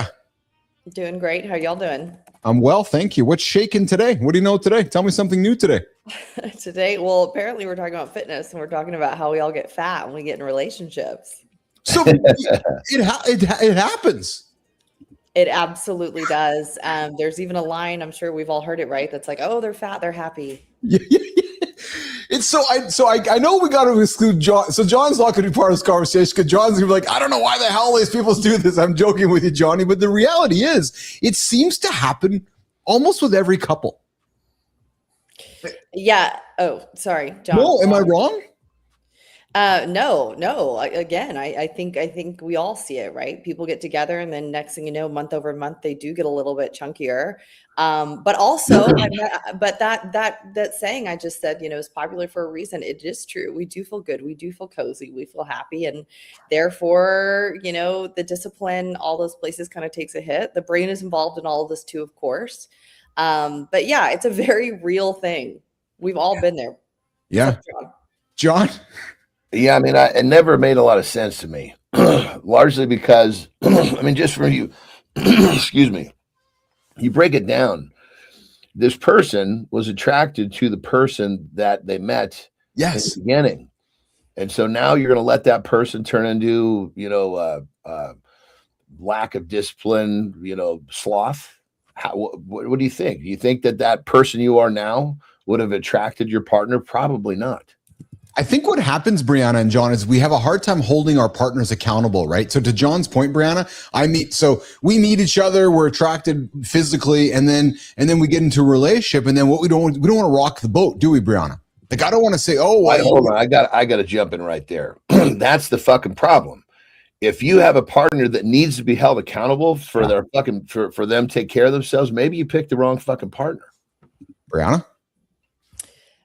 Possibly, we're taking different angles on this because I don't actually think it's about that so much. I don't even think it's about discipline And I don't even think it's about like, hey, I agreed to be with you and you're hot and you look this way and I love your abs.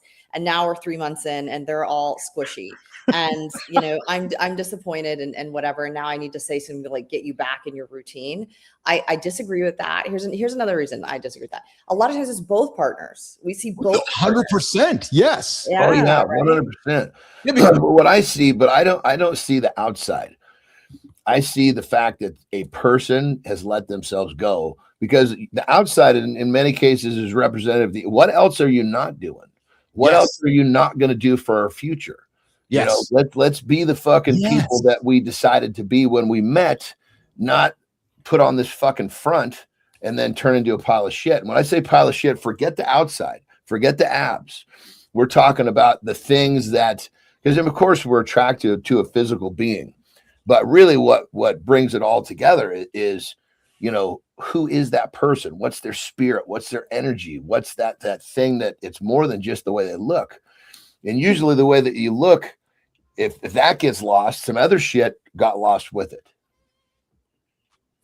So what John is referencing, I think, is right. He's saying it's not just about physical appearance and attraction, aesthetics, although that matters too. He's saying, if I got with a man or a woman and that routine, that self-discipline, that pride in oneself, that health mindset was part of my attraction and what I saw as our connection or compatibility, and then that goes, right? Yes. Now, am I supposed to extrapolate that this person is going to let our finances drop? Yes. Yes. Drop, you know, right? Can I look at them from a paternal standpoint, which requires how are they going to fucking be with kids when it's time to raise kids?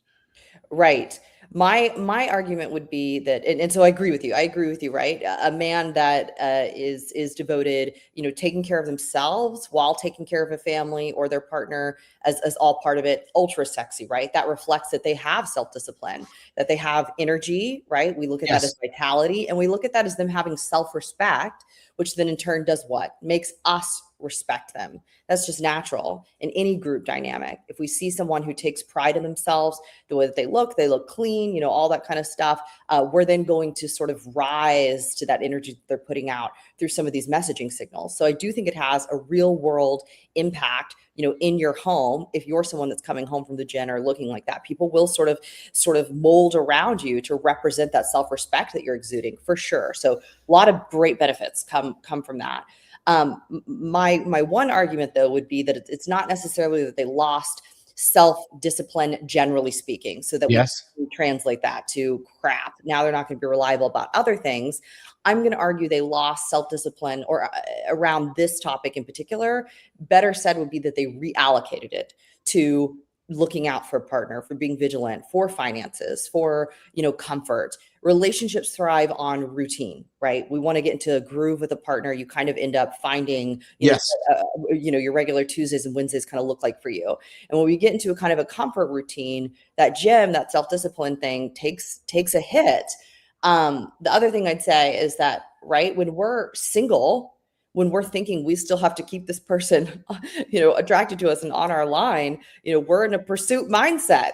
And that's going to get our ass in that gym. And then once that prize is awarded, we relax a little bit on those things. And I guess to go further, as you hear you talk, I'm processing and thinking, and I've never tried to make myself attractive for my mate. This is just fucking. I'm going to be attractive for myself, and I'm not to forget the outside. You know, I want to be the person I'm attracted to. Yeah. So, and if I'm attracted to that person, she's going to fucking dig him. Yeah. So I'd like to think I operate the same way. And actually, Brandon, John, and Lauren and I were talking about it last night. Like I'm attracted. So I'm very physically attracted to Lauren physically, but it's because of all the accumulative things that she does on a regular basis to make her be that. That's what I'm attracted to. What gets difficult though, Brianna, I think for couples is, so Keith and Lauren are going, and all of a sudden we start getting comfortable, like you've talked about. Next thing you know, our Tuesday events turn into having some extra food or pizza. Life goes by. One of us gets chunkier than the other, and then one of us lights go on going, well, no, I don't like this. I'm going back to what I used to be, but the other person doesn't.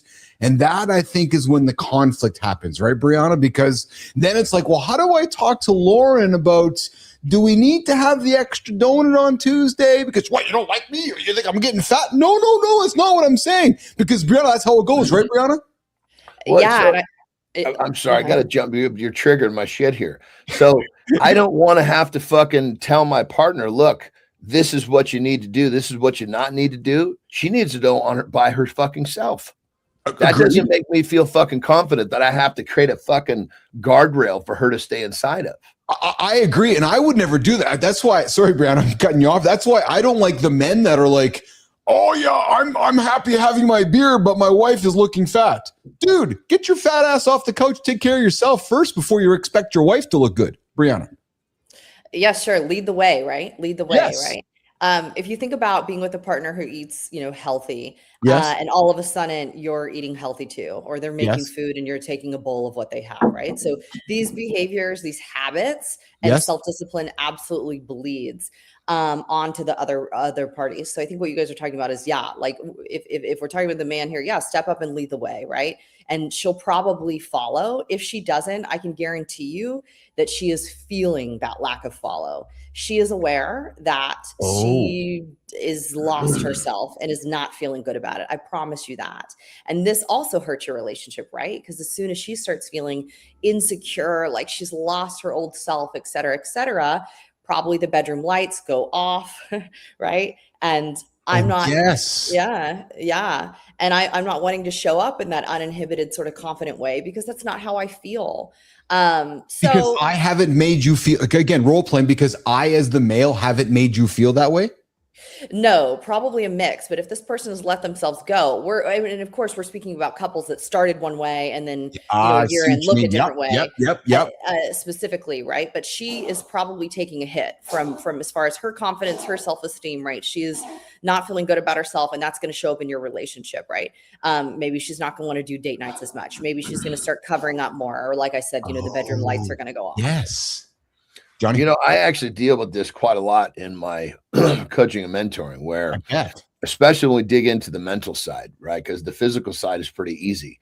But it's of course, usually the guy will, hey, my wife is this, my wife is that. And I just say, look, you just lead by example. It's not your fucking job to tell her what she's got to do. That's going to make it worse.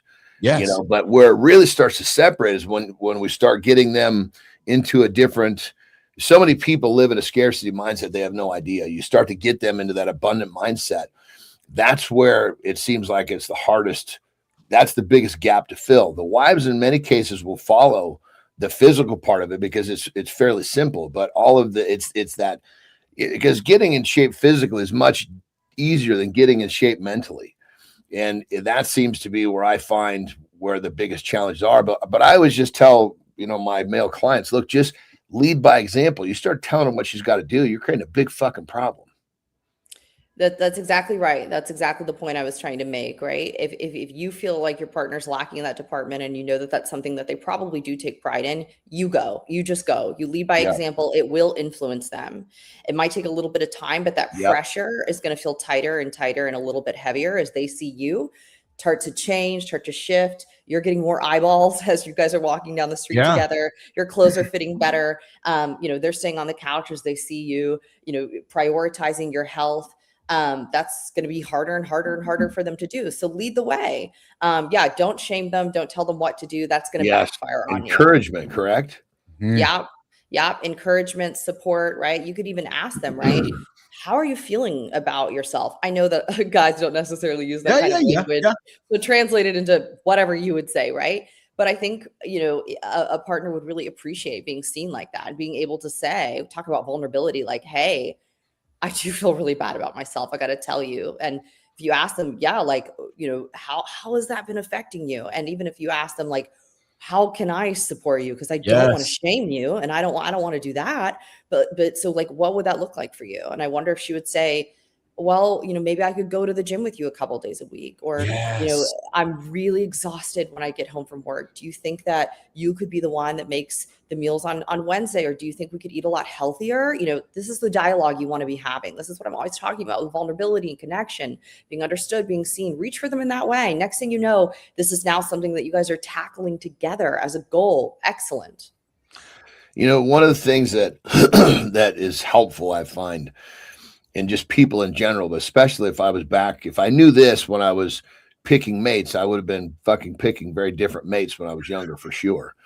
But what is that person's identity? When you understand what they identify with, how do they identify with themselves?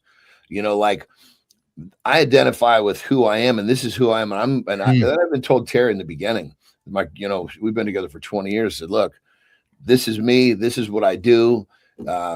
It's going to be difficult. It's going to be hard. It's going to be crazy fucking fun, but this is what I do. And if you're good with this, we're going to be okay. But I wasn't like, okay, well, we get together, I'm going to fucking fold over here and I'm going to change this. This is me. And I'm not trying to say that I won't adapt and I won't compromise. That's not what I'm saying, but this is what I do. This is who I am. And if this works with you, we're at a different starting point. Understand who I am, please. So I'm going to translate what John said. Okay, this is really, really important. So what he's talking about is intrinsic motivation and internal evaluation and internal validation. What I mean by that is he was saying, hey, Terry, this is part of who I am. This is something that I take pride in. It's part of my identity. I love this. I feel good about this, etc. Okay, when we've got our workout, when we have going to the gym, for example, the fitness tied to external evaluation and external validation. So being single, let's say, we believe that we've got to be competitive in the single market, right? We get our person, we start to get cozy, we get comfortable, our discipline gets reallocated or sort of distributed to taking care of partner and other things like that, right? Being emotionally available, whatever, right? Well, the difference is, if we've got someone in which their fitness is tied to their internal evaluation, right?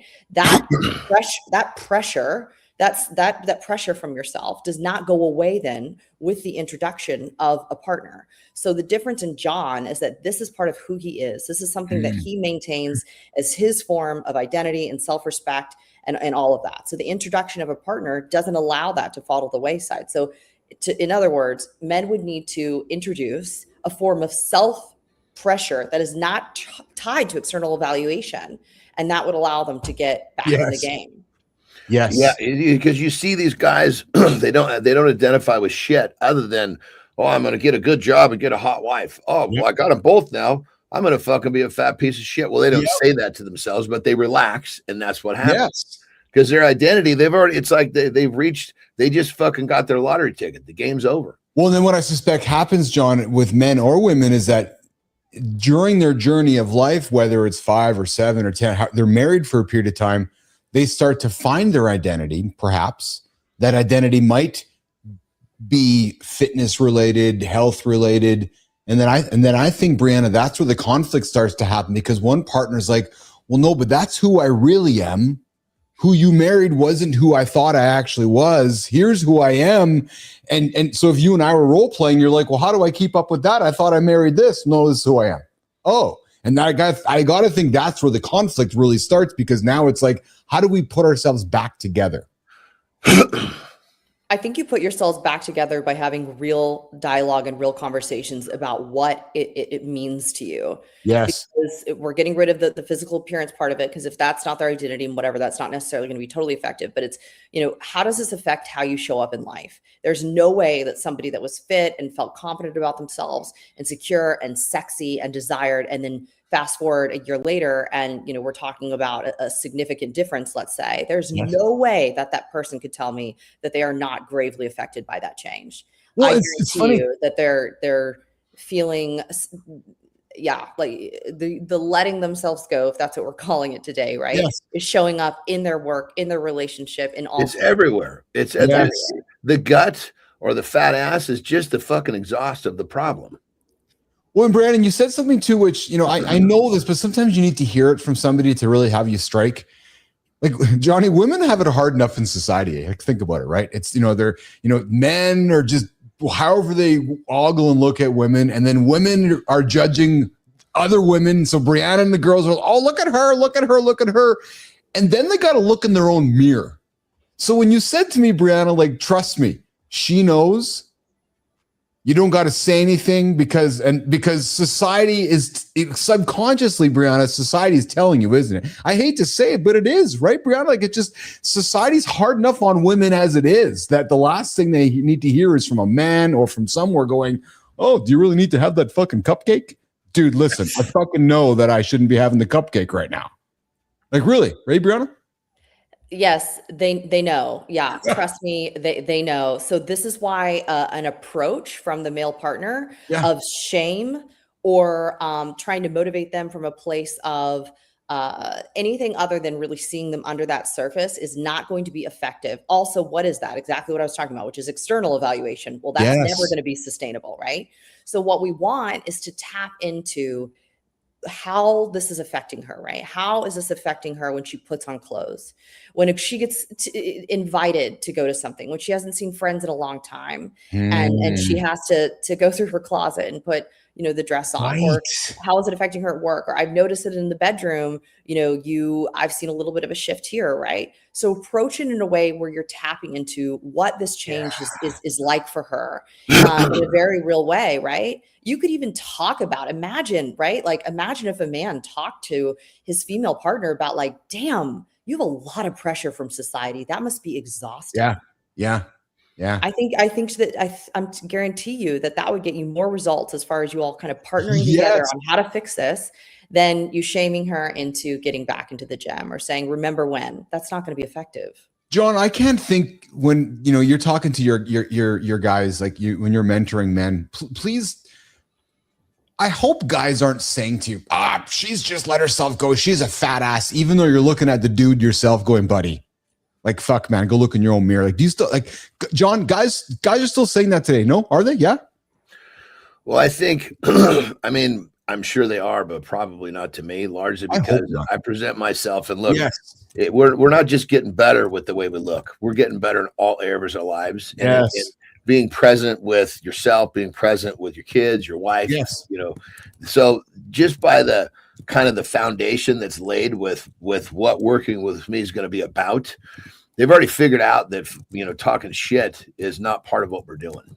We're going to beat problems with positivity. We're going to beat problems with encouragement. We're not going to beat problems with fucking bludgeoning, beating people up with fucking shame and making it feel like crap.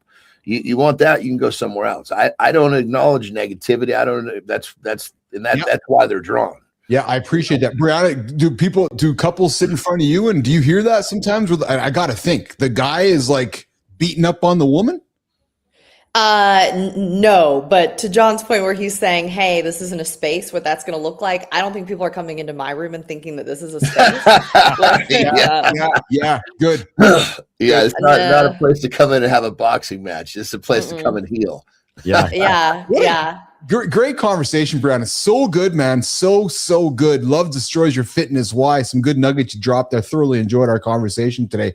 Hey, so I grew up going to the roller rink. I think Anderson did too. And this is what we grew up doing. Brianna, I don't think you remember this. You might be a little younger than us, but our parents, Johnny, they would drop us off at the rink and then leave for hours. And now I just can't even imagine that happening in society. Like, I was 11 years old. I'd get on the bus. I'd go 30 minutes away from my house, John, all by myself, take my money and go roller skating with girls. Like, that just doesn't happen today, Brianna, Johnny. Yeah, I mean, we live in a different time for sure. Did you do that, Brianna Bass? Go roller skating at the rink with the boy down the road? No? I didn't. No. Yeah, I'm telling you, man, our parents actually used to drop us off at the skating rink with money and leave. That's I used to get dropped off, but the bus was never part of my. Hey, Brianna. Hey, John. Before you guys go.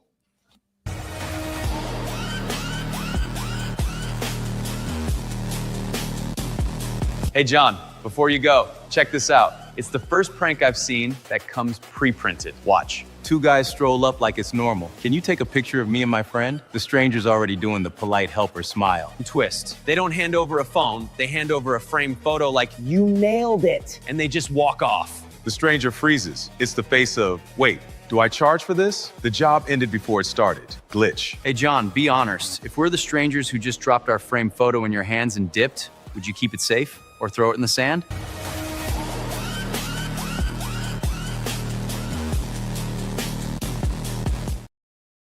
I don't even know what happened there in that scene. What actually happened there? So the guy he was thinking that we're going to take a picture of us. Like he handed them a picture. Jesus. Yeah, really out there. That's just bizarre. I don't know what type of social experiment that was or what they were trying to achieve. Just to me, it looks like a pretty big fucking waste of time. Oh, Jesus, Murphy. Brianna Bass, what do you got going on in your world today, kid? Well, if someone did that to me, yeah, I would keep it.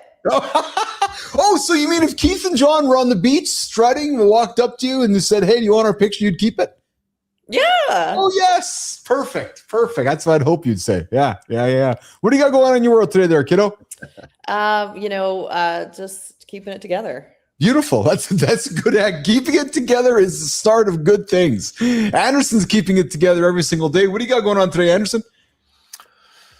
Let's see here. I actually have a pedicure at noon. Oh, nice done. We have a big family wedding event this coming weekend. Yes. And so Terry wants to make sure that my shit is nice and straight down to my feet. You know? So do you is it shoeless wedding or are there shoes on for the wedding? Oh, of course the wedding's got shoes, but I rarely wear shoes unless I know. That's why I'm asking. So, my toenails are always cut there. I don't know if you knew this, brother. My toenails are always, and the gay brothers are going to love this one. So get ready to have some fun. I always have painted toenails. Oh, very nice. What color? Yeah. Usually some form of silver or gunmetal. Nice. And so once it starts to, it looks great for the first couple of weeks or the first week, but then it starts to get a little haggard and, shit starts chipping off. Yeah. You can't show up to a wedding like that. No, Brianna, we can't show up at a wedding with chipped toenails. No, God, no. I love it. Brianna, thanks for hanging out with us. I always enjoy our Tuesdays. This has been a lot of fun working on the segment with you and building it with you. Today was a great conversation. I'm digging the every week. This is cool. Very cool. Me too. I feel like we're going to actually, before the every other week, the groove is going to get deeper here. Yes, I agree. We're doing this more often. I think we're going to get into some deeper, funner, more revealing conversations, which is what it's all about. Yeah. So she has so I have a bunch of other topics that I'm so Johnny, she's just getting used to you and I. So I'm holding off those bigger ones as we work towards the crazier topics that we can have with Brianna Bass in the coming days, because we do pride ourselves on having the conversation nobody else will have. So that's what we're going to do here. Yeah. Brianna, what are the thoughts of having her land some topics on the conversation? I'd love to. Yeah, I'd love to. Yeah. Can you imagine? It's like she's the one that's in the middle. She sees what's really going on out there. Yeah. Miss Bass? Yeah, I can throw some topics in the hat. Yes. Mine aren't as fun and salacious as yours because I'm always trying to move the people and teach the masses. And that's right. Yes. Yeah. I mean very well. Although you probably could come to the table every Tuesday with a crazy couple story that happened to me this week, because I'm sure you hear. I gotta quickly before we go. I gotta think you hear some crazy stuff sometimes. You're like, you must go home to your partner some days and go, you have no clue what I just heard today. No, handsome chief, I don't, because of confidentiality and HIPAA. Yes. So before you put that out there, the answer is no. And Brianna, just for the record, you are the only person in fucking history of this show that's actually called him the handsome chief. Yeah. That is a self-proclaimed. That's one of those fucking nicknames he gave himself that nobody uses because it doesn't make any fucking sense. Yes. I love it. He loves you now. Yes, he loves you. Okay, to my two friends, get the hell out of here. Have a good day, you guys. I love you Have a both. good See you, loop, Johnny. everyone. See you, Brianna. All right, they're out of here. Oh my God, a lot of fun. No safe words of Brianna Bass every Tuesday with myself and John. That's an awesome segment. I'm loving that one. That is so much fun. Yes, Cheryl Whitaker starts with joy. Hey, she's on tomorrow. Yes, she is. And she'll be on our show tomorrow too. Well, it actually depends if she's going for an hour, 2 hours, 3 hours. We might not actually see Cheryl Whitaker tomorrow, but if we're lucky, Cheryl will be joining Keith and John tomorrow on the big show to have a conversation about, well, we'll see. Okay, listen, I got 51 seconds. That's good because my bladder is going to need it. Coming up, we get the morning focus. Hey guys, you guys are the center of everything we are doing on the show. What am I talking about? We're coming up 51 seconds on the morning focus. We forget this fast. We try to be the center. We're supposed to be the catalyst. That's the line. Center says, watch us. Catalyst says, connect here. One is ego, one is service. That's the difference. We hide behind numbers like they mean loyalty. Numbers are attention. Loyalty is relationships. That's the lie. When it all depends on us, it's fragile. Miss a morning and it thins out. We saw it around episode 100. The chat stopped orbiting us and started building with us. That's the shift. We can't buy belonging. We can't force chemistry. We earn it with consistency, energy, and standards. On time. Live gives shared time, and shared time gives shared identity. We spark the room, then let it grow. Chiefs up. Morning begins here.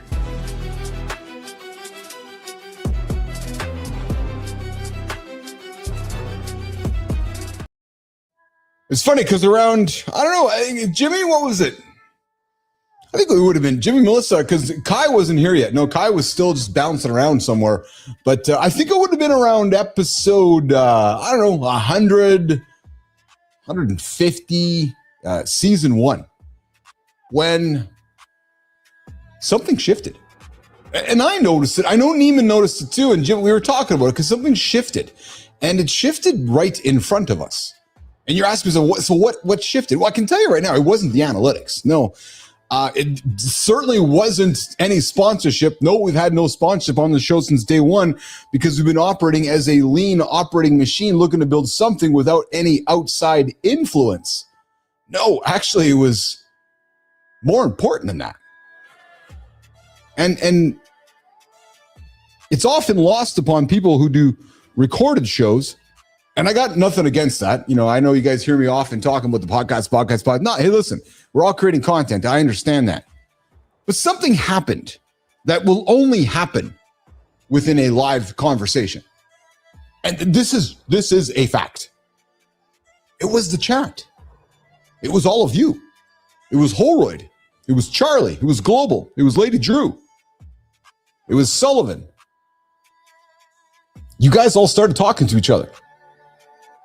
Yeah, I watched it, and it wasn't about the show. No, it was about your own work. It was the B Drive, Bernard. It was about your ideas. It was about all of your challenges. And what I started watching was, wow.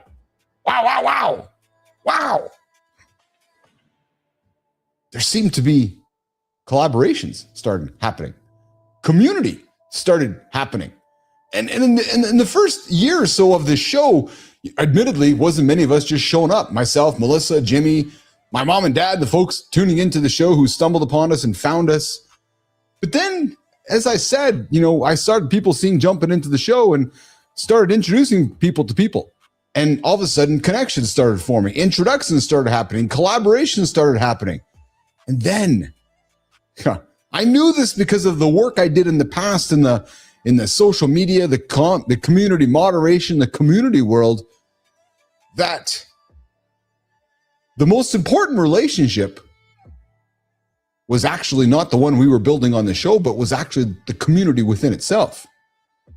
You guys are the catalyst for this. And I know it's obvious. I know, no shit, Sherlock. No shit, Billis. Yeah, I know.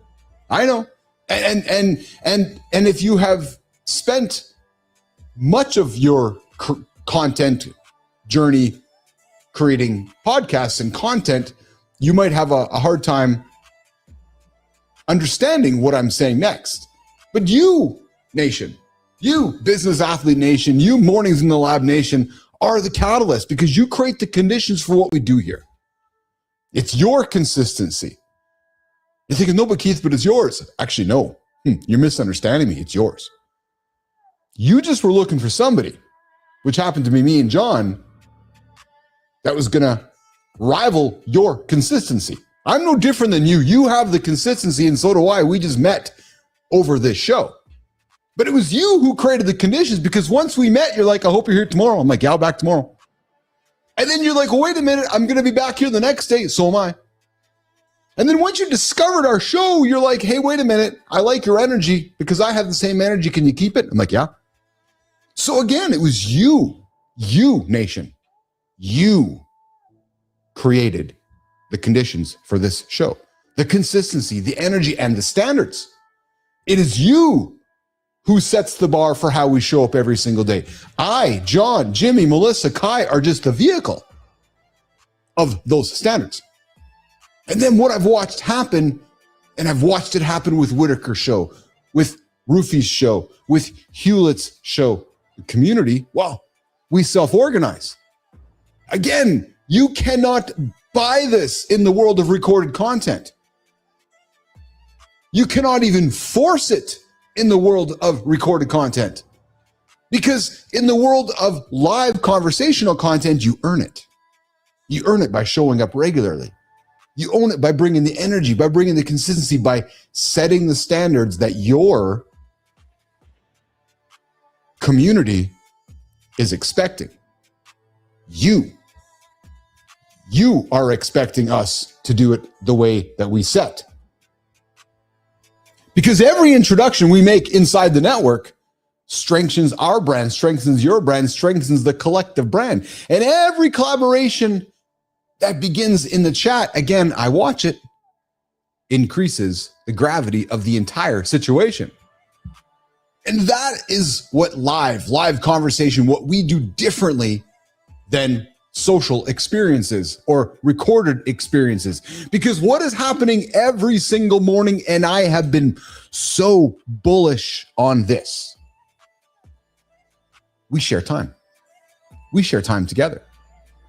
I look forward to you in my comments when I know you're going, well, I hope he's going to be on the show today.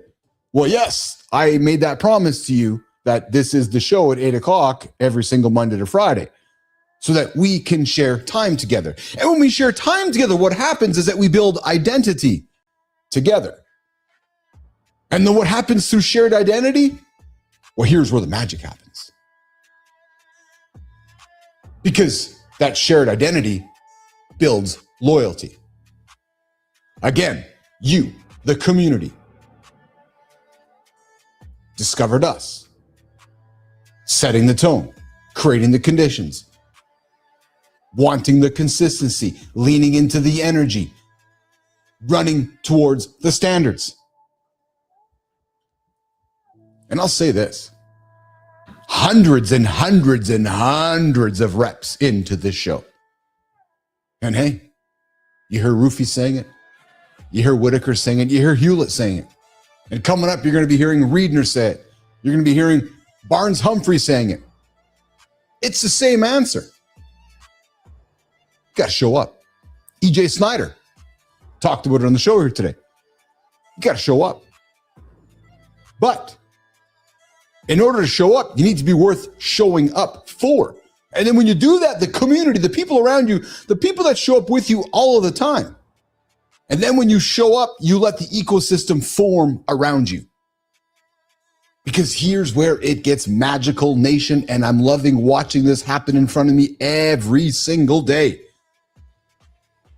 Because when you let the ecosystem form, when you let the ecosystem form around you, the ecosystem you've created through the consistency, through the energy, through the standards, watching your community self-organize over and over again. I've said it before, you can't force it. You can't earn it. I'm sorry, you can only earn it. But when you are in a community of standards, of consistency and experience, those communities the community we are building right here every single day, live at 8 o'clock on the Mornings in the Lab network at mornings.live. This strong community, all of you, well, I know you do not feel like an audience. No, my invitation to you goes like this, because I know that you feel like this is the place where you belong. There's a reason men know exactly what's wrong with their boss, their ex, their buddy who won't get it together. Other people's problems are crystal clear. Their own fog, thick fog. That's not a coincidence. It's conditioning. Your brain learned early that looking inward is dangerous, so it built a wall and called it strength. 3 men took a sledgehammer to that wall this week. Keith found them. Chief, show us the damage.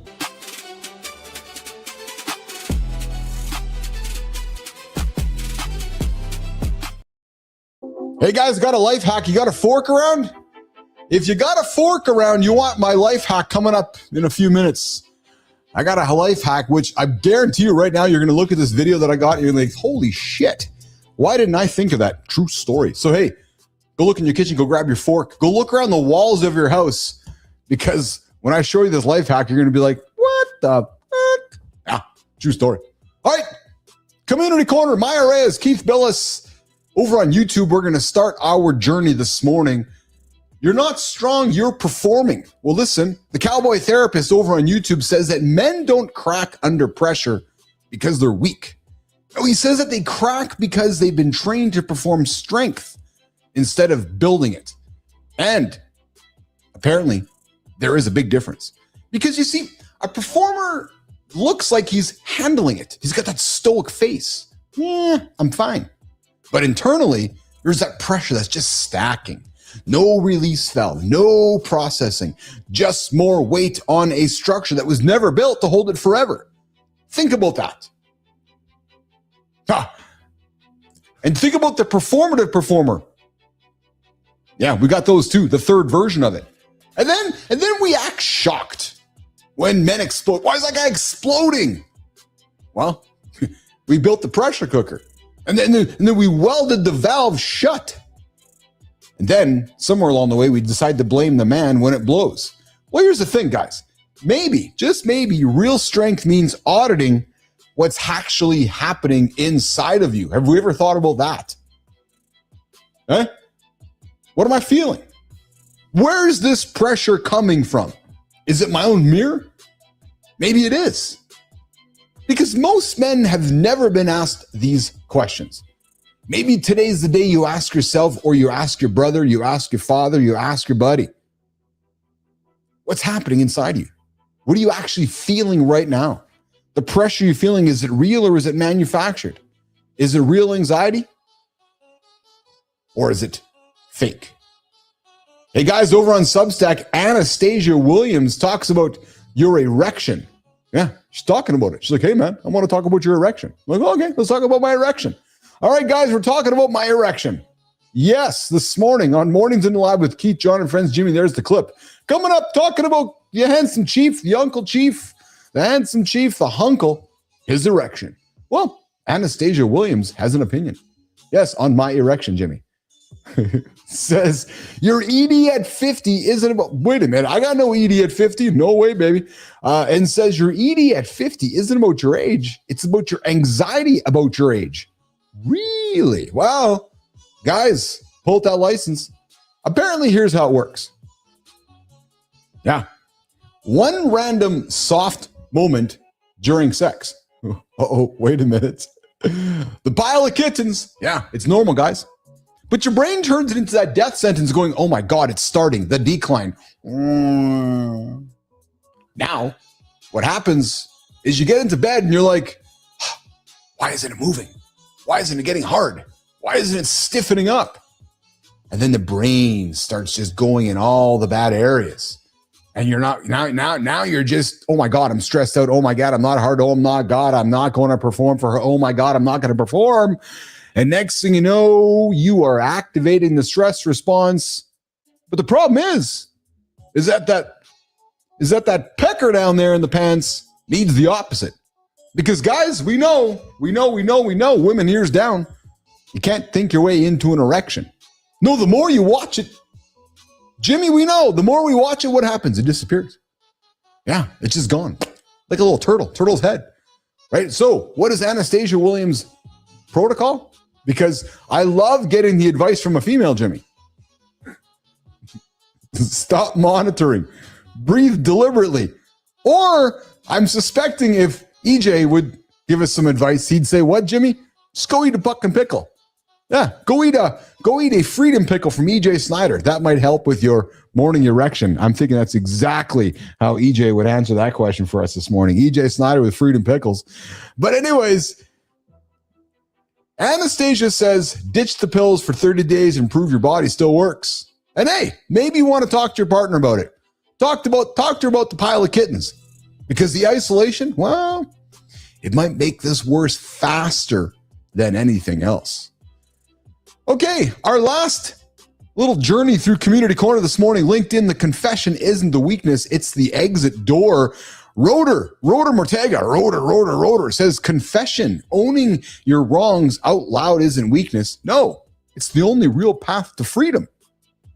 I think EJ talked about it today, and he breaks it down. A word can hurt, and neglect can damage relations, but those small choices create those real consequences. Guys, we live in a culture that celebrates self-justification, while Mortega calls that a trap.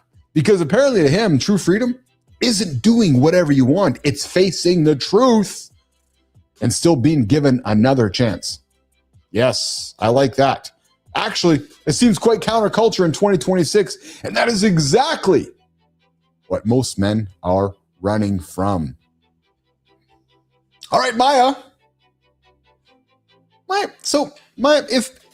Here's the thing. Maya, we were talking with Brianna earlier today, but if men already know the truth, and some of us do, some of us don't, if men already know the truth, why do we keep running from it?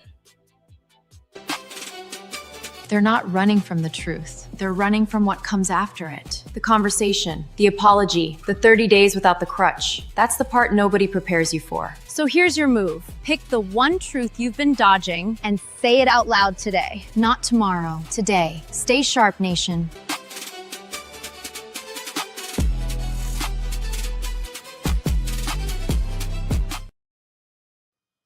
All right, before we wrap up, I got a life hacker tip. True story. Yes, sirree, baby. You got a fork?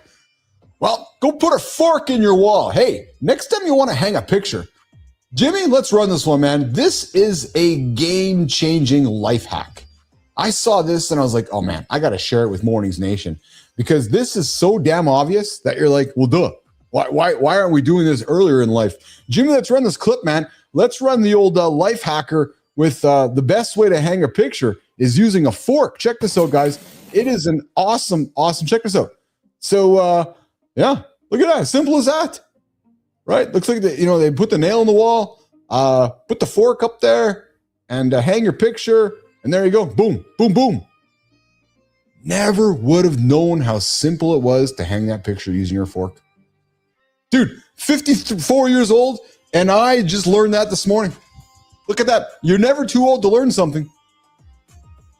Yeah. So, next time you want to hang a picture, get a fork. There you go. That's what you need. Okay. What a fun show here again, guys. Another big one in the lab. We're going to wrap it up here today. EJ Snyder joined us here today. And while I do that, I'm going to move our sound effects over to this over here. And yeah, EJ, from bullied kid to battle-tested survivalist, EJ brought the kind of story that reminds your scars can either become excuses or credentials. Yes. Brianna Bass joined us as well. Love destroys your fitness. Why do we get fat when we get into a relationship? We called out the softness tax. Guys, my recommendation is go look in your own mirror before you decide to go look in somebody else's. If you don't like how she looks, well, maybe, just maybe, you might need to go look in your own mirror first. Yes, true story, because that might be the place to move your relationship and your life forward. Hey, trending topic. The OnlyFans billionaire nobody knew about, 43 years old. Yes, $6.6 billion of revenue. Guy was almost invisible. Talked a little bit about that on the show here today.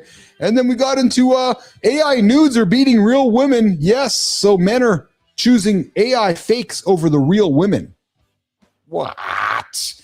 And hey, half of men suffer pain during sex. So ladies, if you're listening, heads up on that one. Maybe your partner is sore. Maybe your partner is having some pain, but he's too afraid to talk about it with you.